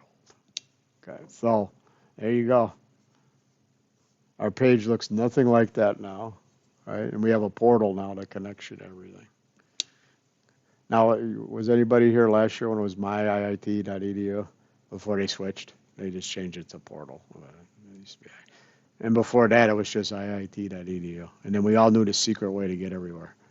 I used to bypass shit, but then they cut my path out. They removed all those URLs. Oh, it's kind of cool. Okay, you could actually see what, back when. If anybody ever been to the Internet Archive? There's all kinds of fun stuff. They took it down for a little while because people were doing some malicious shit. All right, but it's back again. They were doing some bad stuff, so they had to take it down. All right, back to what we're doing. So we know what the records are. We talked about records. Here you go, domain name. What is a domain name? We know that. Who manages it? And your registrants. You were asking me. Okay. And Cloudflare is a registrant. Okay. You can pick any number, pick your registrant. They're going to register with ICANN. ICANN's the Internet Consortium. They register. They're the authority. Okay. All right. So what kind of domain? Beware of transfer fee. Okay. But you pay for the domain. Okay. And you go through that. And that's the whole process. And they tell you how to buy a domain name. So if you want to run a business. Now, the problem is people would, most of you, I don't know, anybody been around, was anybody here for know about the .com bust in the year 2000? Some of you might be way behind. So everybody thought that the internet was big. I could just put a web page and run a business. Nobody knew how to run a business. And the entire e-commerce went to shit in the year 2000 because everybody thought they knew how to run a business and just would put a website, and it didn't work. That was a huge .com bust in the year 2000. Okay. Pretty interesting. Anyways, so once again, you can get domain names, you can pay for them. And look they even show you a picture. Look at that, top level domain, secondary. You can even have a third, right? They don't care once you're underneath. Okay, this one has a country code. So if you have sites in multiple countries, like Amazon, you can go to different sites. Cool. Make sense? And then how you purchase. Find a trustworthy one. Don't get a shady one. Okay, and you can buy a domain name. Okay.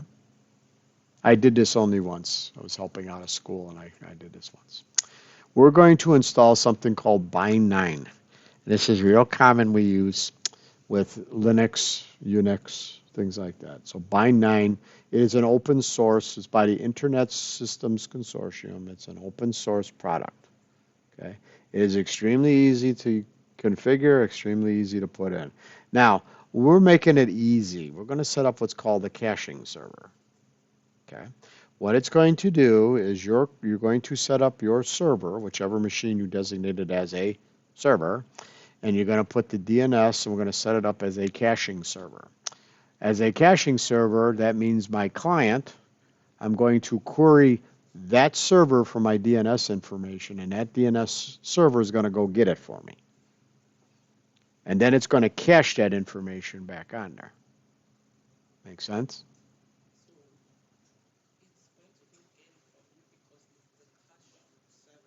It's a caching server. So it knows where all A through M servers are. And it knows we're going to set forwarders. So I'm going to tell it which DNS servers to go look at to get answers. It also knows by default where the top level domains are. That's built into the product. Okay? All right. It's an easy config. I try not to make this complicated. Okay. I use the actual Ubuntu documentation to configure it. So I'm going to show you what it looks like and that, and I'm going to capture traffic. Okay. And for your report, I even put the guidelines. You're going to do the exact same thing. You're going to build your servers. You're going to capture the traffic. You're going to give me a screenshot, and you're going to explain what's going on. You could use Wireshark, TCP dump, any number of tools. TCP dump is if you want to do it the You want to just write it and then put it in and then let Wireshark, or you can use Wireshark. It's fine. Okay. You're basically just going to listen in on a traffic. Okay. And then you'll see what's going on. Cool? Are you good with that? Okay. She's abandoning me. No, she's looking for a power plug. That's the problem. I have a real, all the work they do in buildings, they never put enough power plugs in. I always said that. They got to put more power plugs in. Okay. Either that or a very large Duracell battery. One right there. Okay. Or a Jackery. That's just a big battery. Everybody plug into the battery. Okay.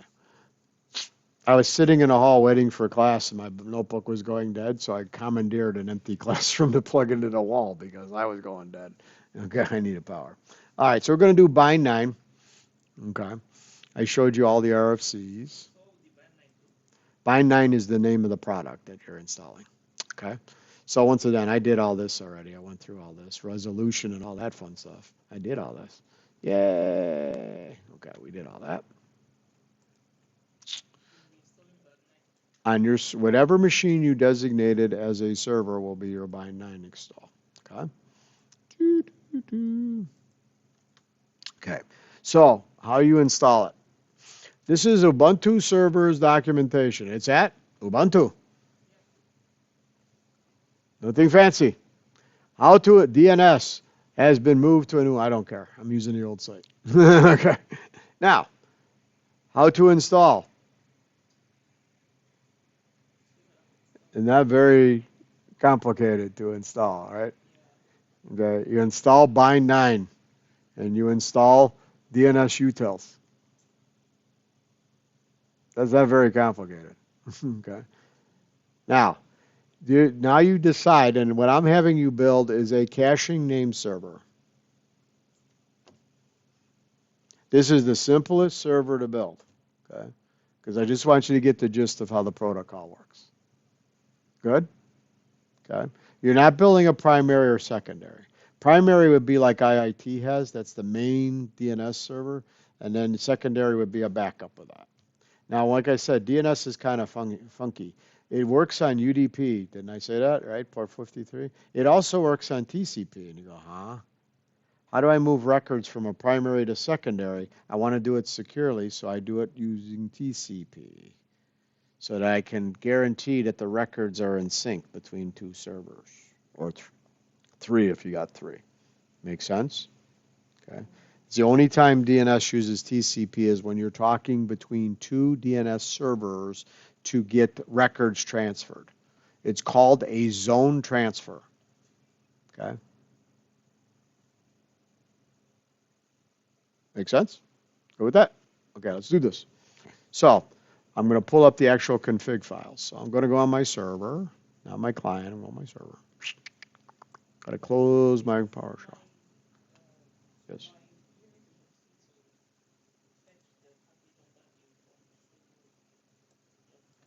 Mm-hmm. So let me go ahead and get rid of all this noise. I got too much noise going on. Do, do, do, do, do, do, do. Move this over. Hmm? Mm-hmm. Mm-hmm.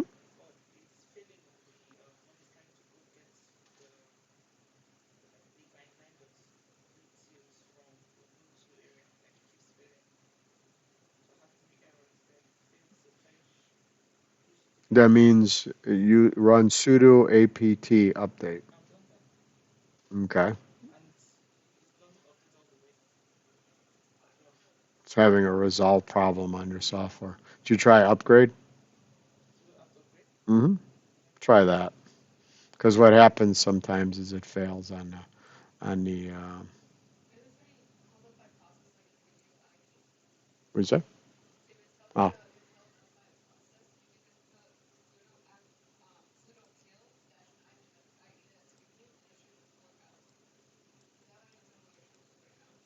Mm-hmm.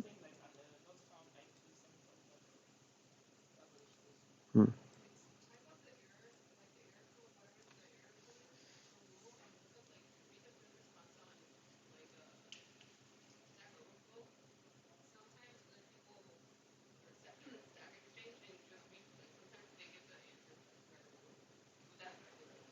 Okay. All right, so there are 3 config files. You're only going to mess with one. Okay, so there's global DNS. Once you install Bind 9, okay, once you get it installed, there's a global file, there's a zone file, and a default zone file. You're only doing one. Okay. Everybody knows how to use the editor? You can use Vim or Nano. Okay, Vim or Nano, either one, I don't really care. Can't use gedit unless you're in GUI. Okay. Uh, but okay. But what you're going to edit is in etc slash bind slash named dot conf dot options. Okay. The only thing you're changing is the forwarders. Normally those forwarders have slashes in front of them, meaning they're just text files. Okay. So you're going to edit those forwarders right now because I took away the // because that just was making a text file. I set my forwarder to 888 and 8844. Do you have to use those? No. You can use any DNS server you choose. You can use OpenDNS. I just use Google's. Okay. What this is telling the config to do is when I query this server from my client, it's going to get the answer from Google. Those are Google DNS servers. Okay. I could have put OpenDNS servers. You can look up the OpenDNS servers. You can put those in there. But I'm just having it go there, go to Google, get me the answer, come back, and then cache the answer. Does that make sense? Okay. Rather than go to IIT and say, hey, what's the answer? I'm not asking the IIT server. I'm asking my server to go get the answer from Google. Make sense? Okay. So that's the only file you change. And the bind, you don't have to do nothing else. Okay. It's a simple config. Okay. I try to make it simple because I just want you to watch the traffic. Okay. You could put Google in there. You could put OpenDNS. It's fine. If you don't know what OpenDNS is, you can look them up. You can use a lot of people who have kids use the OpenDNS servers because you can do parental controls of what they query. So I just need their numbers. You just want their numbers. They actually support encrypted DNS. Don't do that. Okay, so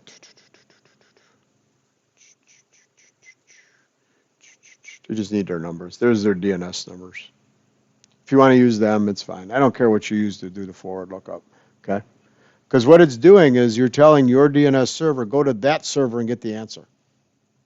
That make sense? Okay. Now, test number 1. Once you get that, you have to check that the server, once you set that, you have to restart your server. No, but you don't have to restart the whole server.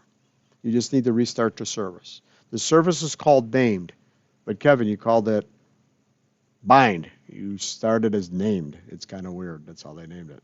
So what you do, sudo, and you just, instead of status, you type restart. Okay? So you just basically go back and you say sudo system control restart, not restart, restart named. Okay, and then put your password in there. Okay, you come back with an error, you did something wrong. That should restart fine. Right? You can do same command. I just changed this to status. Hey, it's enabled and running. It's active. It's running.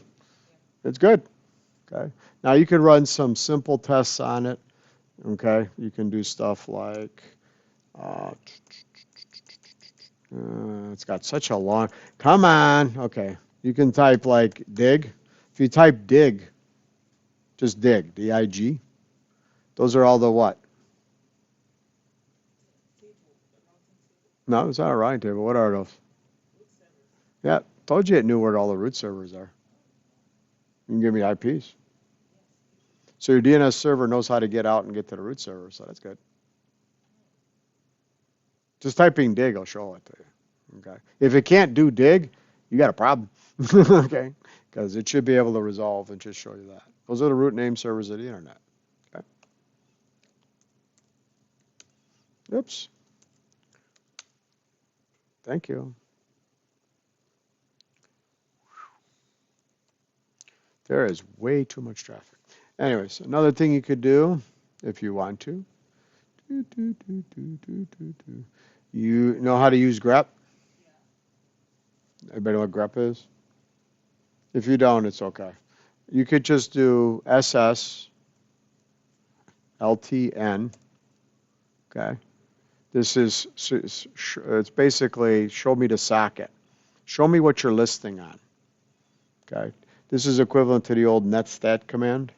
So I said, show me what your socket are listing on. -L, T for TCP, and N.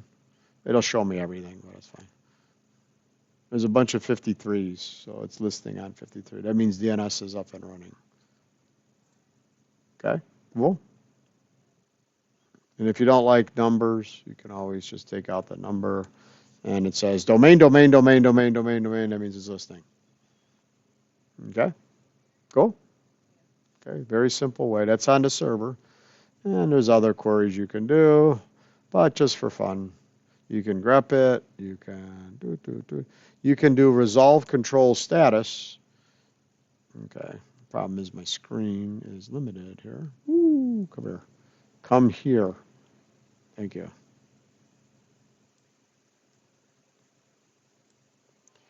And it knows where the IIT server is. That's a local DNS, so it knows where it is. Cool? So far? Okay, let's test our ability. So one thing you need to know is what is the address of your server?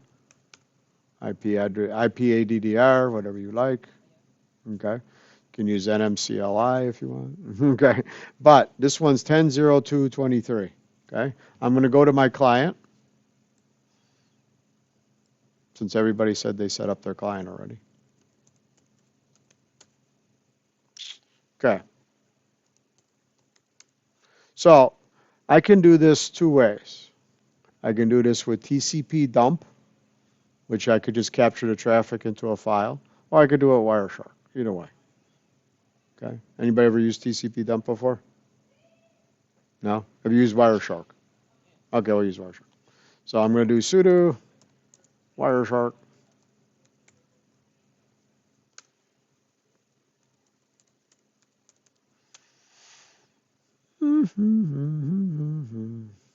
The shark.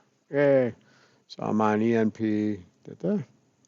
Now, there could be a lot of traffic, so I'm just going to say filter it on DNS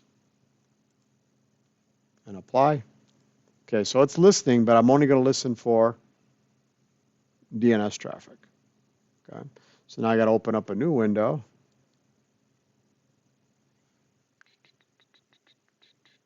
Come on.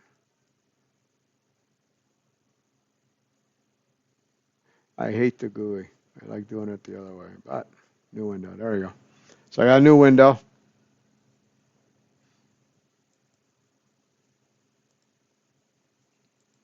I'm going to dig.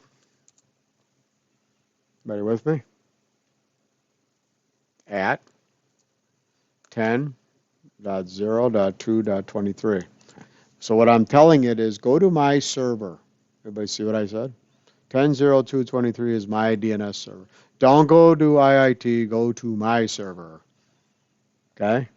And look up www.yahoo.com. You could pick whatever you want. I don't care. Whatever website you want to go. Okay? Just no pornography, please. Okay? All right? And I'm going to have it query it. Enter. Bingo. So there it is. That's easy. So I went out. So you're getting all the DNS query back. It's fast. Okay. So it done it. Okay. So it did a Yahoo. It came back with the IPv4 and you got an answer. So now I've captured the traffic. Now Did everybody save a PCAP before? File, file. Uh, oh yeah, I got a quick recording. You're right. Sorry about it. Stop the recording, file, and then save it. And it'll save it as a PCAP. Okay. I keep forgetting to stop things. I don't know. Okay. But I've got the traffic. Now, notice something. It does an ARP. Everybody remember ARP? That's what a dog does. Goes ARP, ARP, ARP right now. What's ARP? Oh, come on. We discussed this last week. What does that mean?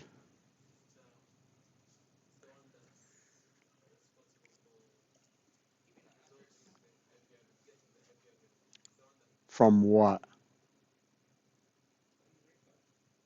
It's not doing DNS queries. ARP does what? It yells on the wire, and what's it asking for? The IP address, and it's trying to find it. It's looking for the MAC. See the MAC address up there? It says, which MAC has this IP? It only works on a local LAN. You do not ARP across the internet. That would be a tragedy. Okay. That is not allowed. Okay. Routers will drop that traffic. You cannot ARP across the internet. Okay. You only IP. Okay. That's logical. Okay. So we don't care about that. But what we care about is what? The DNS. There it is. I did a query. Okay. So you should be able to read all that hex, right? They're like, you're kidding me, right? I actually had to do it. It's not fun. Here, I'll show you something simple. Here. Edit. Preferences. Layout. Does that look easier? Not easier. Transaction ID. The flags it's using. So it's doing a query. That's the flag it's using. Okay. It sets a recursion desired. I want you to recursively look up the answer. Okay. Anybody know what a transaction ID is? A transaction ID. If I'm getting 10,000 queries from people for how do I know who to answer? There you go. If you're a protocol, right? How many people hit Amazon? 1 billion people. Well, how do I know who I answer back? Each one has a transaction ID. You asked, so I got to answer your number versus her number versus her number versus his number, and on and on. Yes.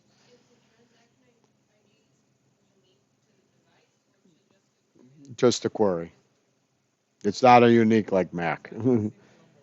Yeah, it's like, yeah, there you go. It's your code check number. Okay, you check. Yeah, it depends on whatever it's querying. Okay. It's generating it because I'm asking you, here's my quote check. I want the answer. So you answer me back. I don't care if you were looking for boots and you were looking for boots and she was looking for socks. I want the answer back for boots, not socks. So each thing has a transaction to know who it's answering back.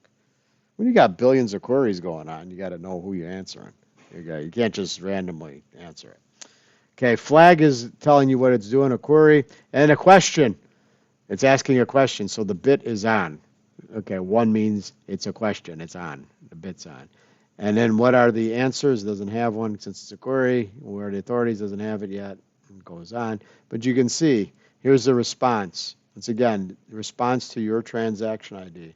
The flag is a response. Message is a response. It puts a flag. Okay.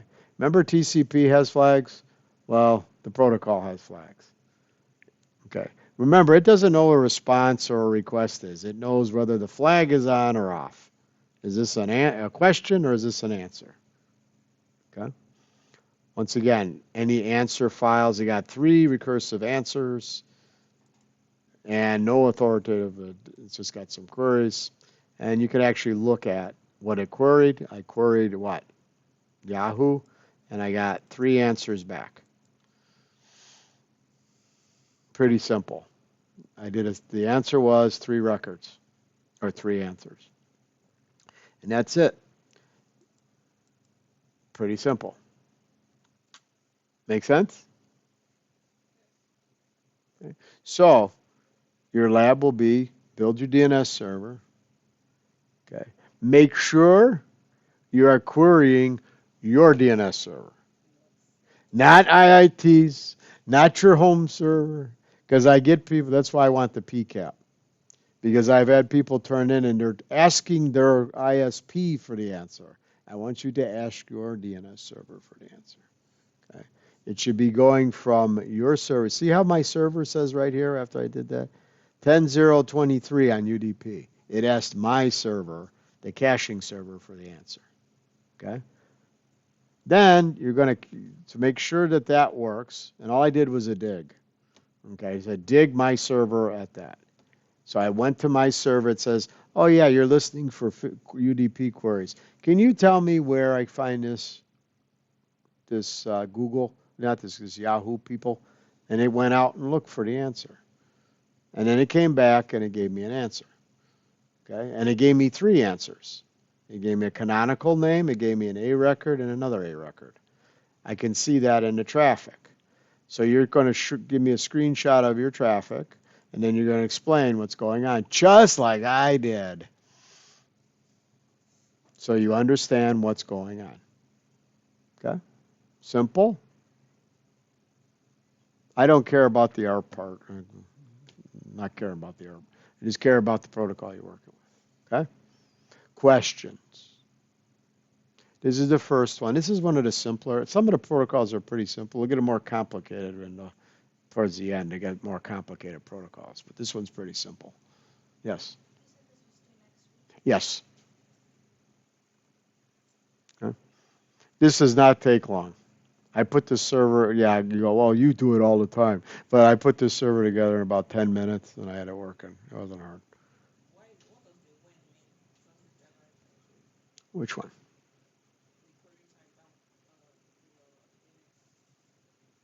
Down here?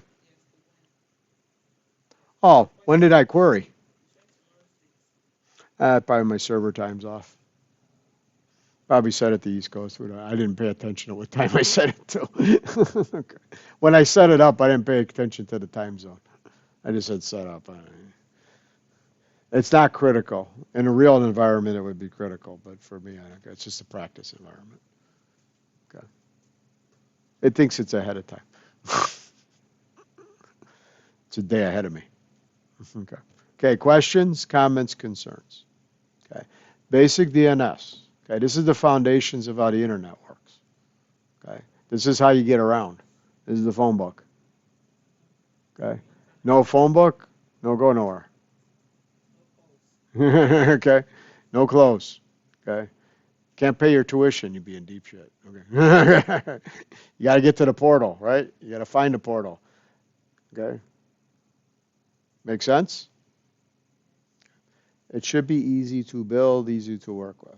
Yes, there will be glitches. Yes, you will run into some interesting problems, but that happens. When virtual machines, I've never found a perfect virtual machine. They've always had some kind of glitch. Okay. You know how many times I'll crash this thing before the end of the semester? It'll crash on me. Why? I don't know. Sometimes I think I have to sacrifice a virtual machine to the gods, and maybe that'll work. I don't know. Okay. Now, how did I install it? Once again, I use the Ubuntu documentation. Okay, Ubuntu server DNS, and you only have to follow, set the forwarders, and you're done. You don't have to do primary, secondary, anything like that.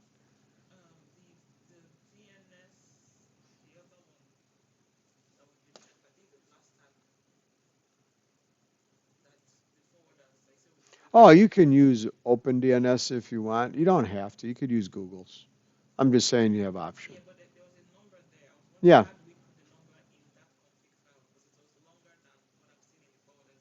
Oh, I changed the default. You can put any number in there you want. So when you're in there, wait, I'm not in there. Hold on a sec. Am I sure we're here?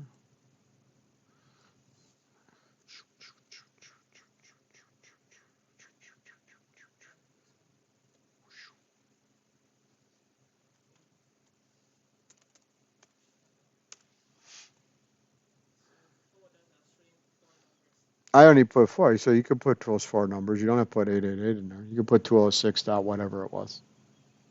It's an IPv4 address. It's not a problem. Okay. Okay. What do I want to see? Corey? My Google tab. Ah, my Google tab.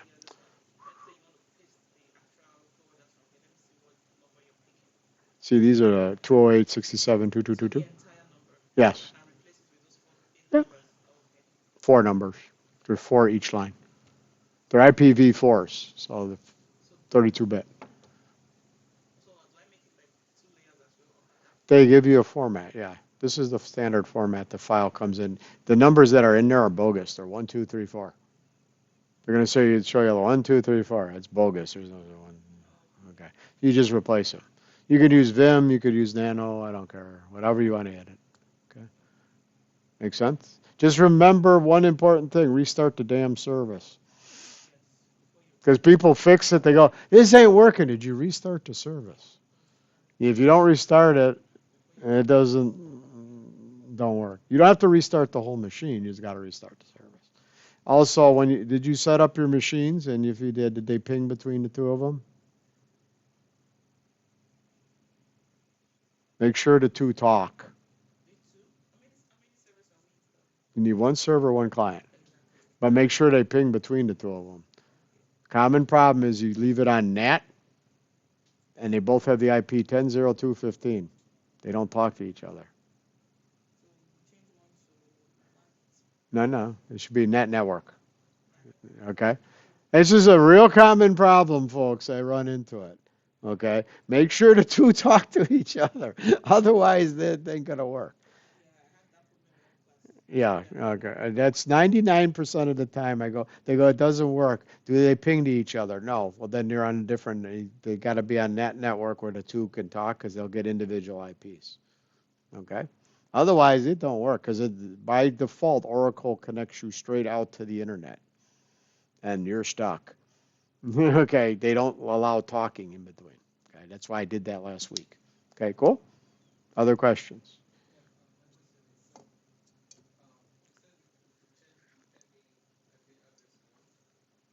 What, the DNS? As long as they're valid.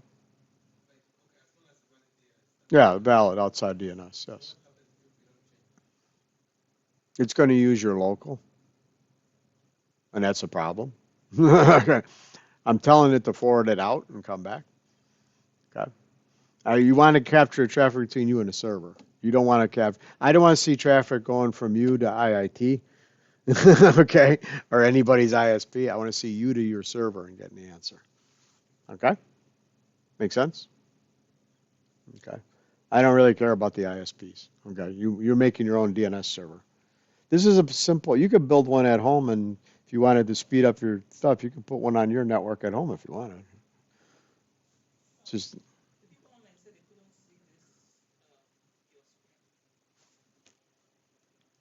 I can't see my screen. That's weird. I had it on share.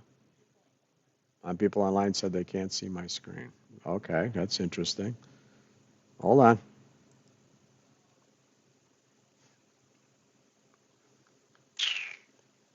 Oh, I know why they can't see my screen. I forgot to hit share. I'm sorry. That's my fault. Yeah, I didn't share the screen. I have the YouTube video, and I will put it out there for you. I'm sorry. I forgot to hit share. That's my fault. Okay. Now you can see my screen. Okay. I forgot the button. Okay. I have to remember to press that button. I've been doing too many meetings. This is my 18th hour. I've taught 2 classes and 3 meetings. So I forgot to hit the share. Okay. Sorry. I do apologize, but it'll be fine. This video goes through it step by step. I'm going to convert this and put it up on YouTube. You also have the Panopto. Okay. So I do apologize. I meant to hit share. I'll remember next time. I'll put a note to myself. Today was just particularly busy. I do apologize. Normally it isn't this crazy. Not at the beginning of the semester anyways. Okay, any questions about DNS? Good. All right, I'm going to process this YouTube tonight. Okay, I'll send it out, but Panopto will be done in about 10 minutes. Usually they process it real quick. So, and you'll see my screens. Okay, this is due next week. All you okay, and just follow the format. It's in Canvas, the format. Okay, cool. All right. As always, thanks. Stay warm. At least it's warmer than it's above zero, at least. Okay, and we'll do the next protocol next week. Okay, take care, everybody, and thank you.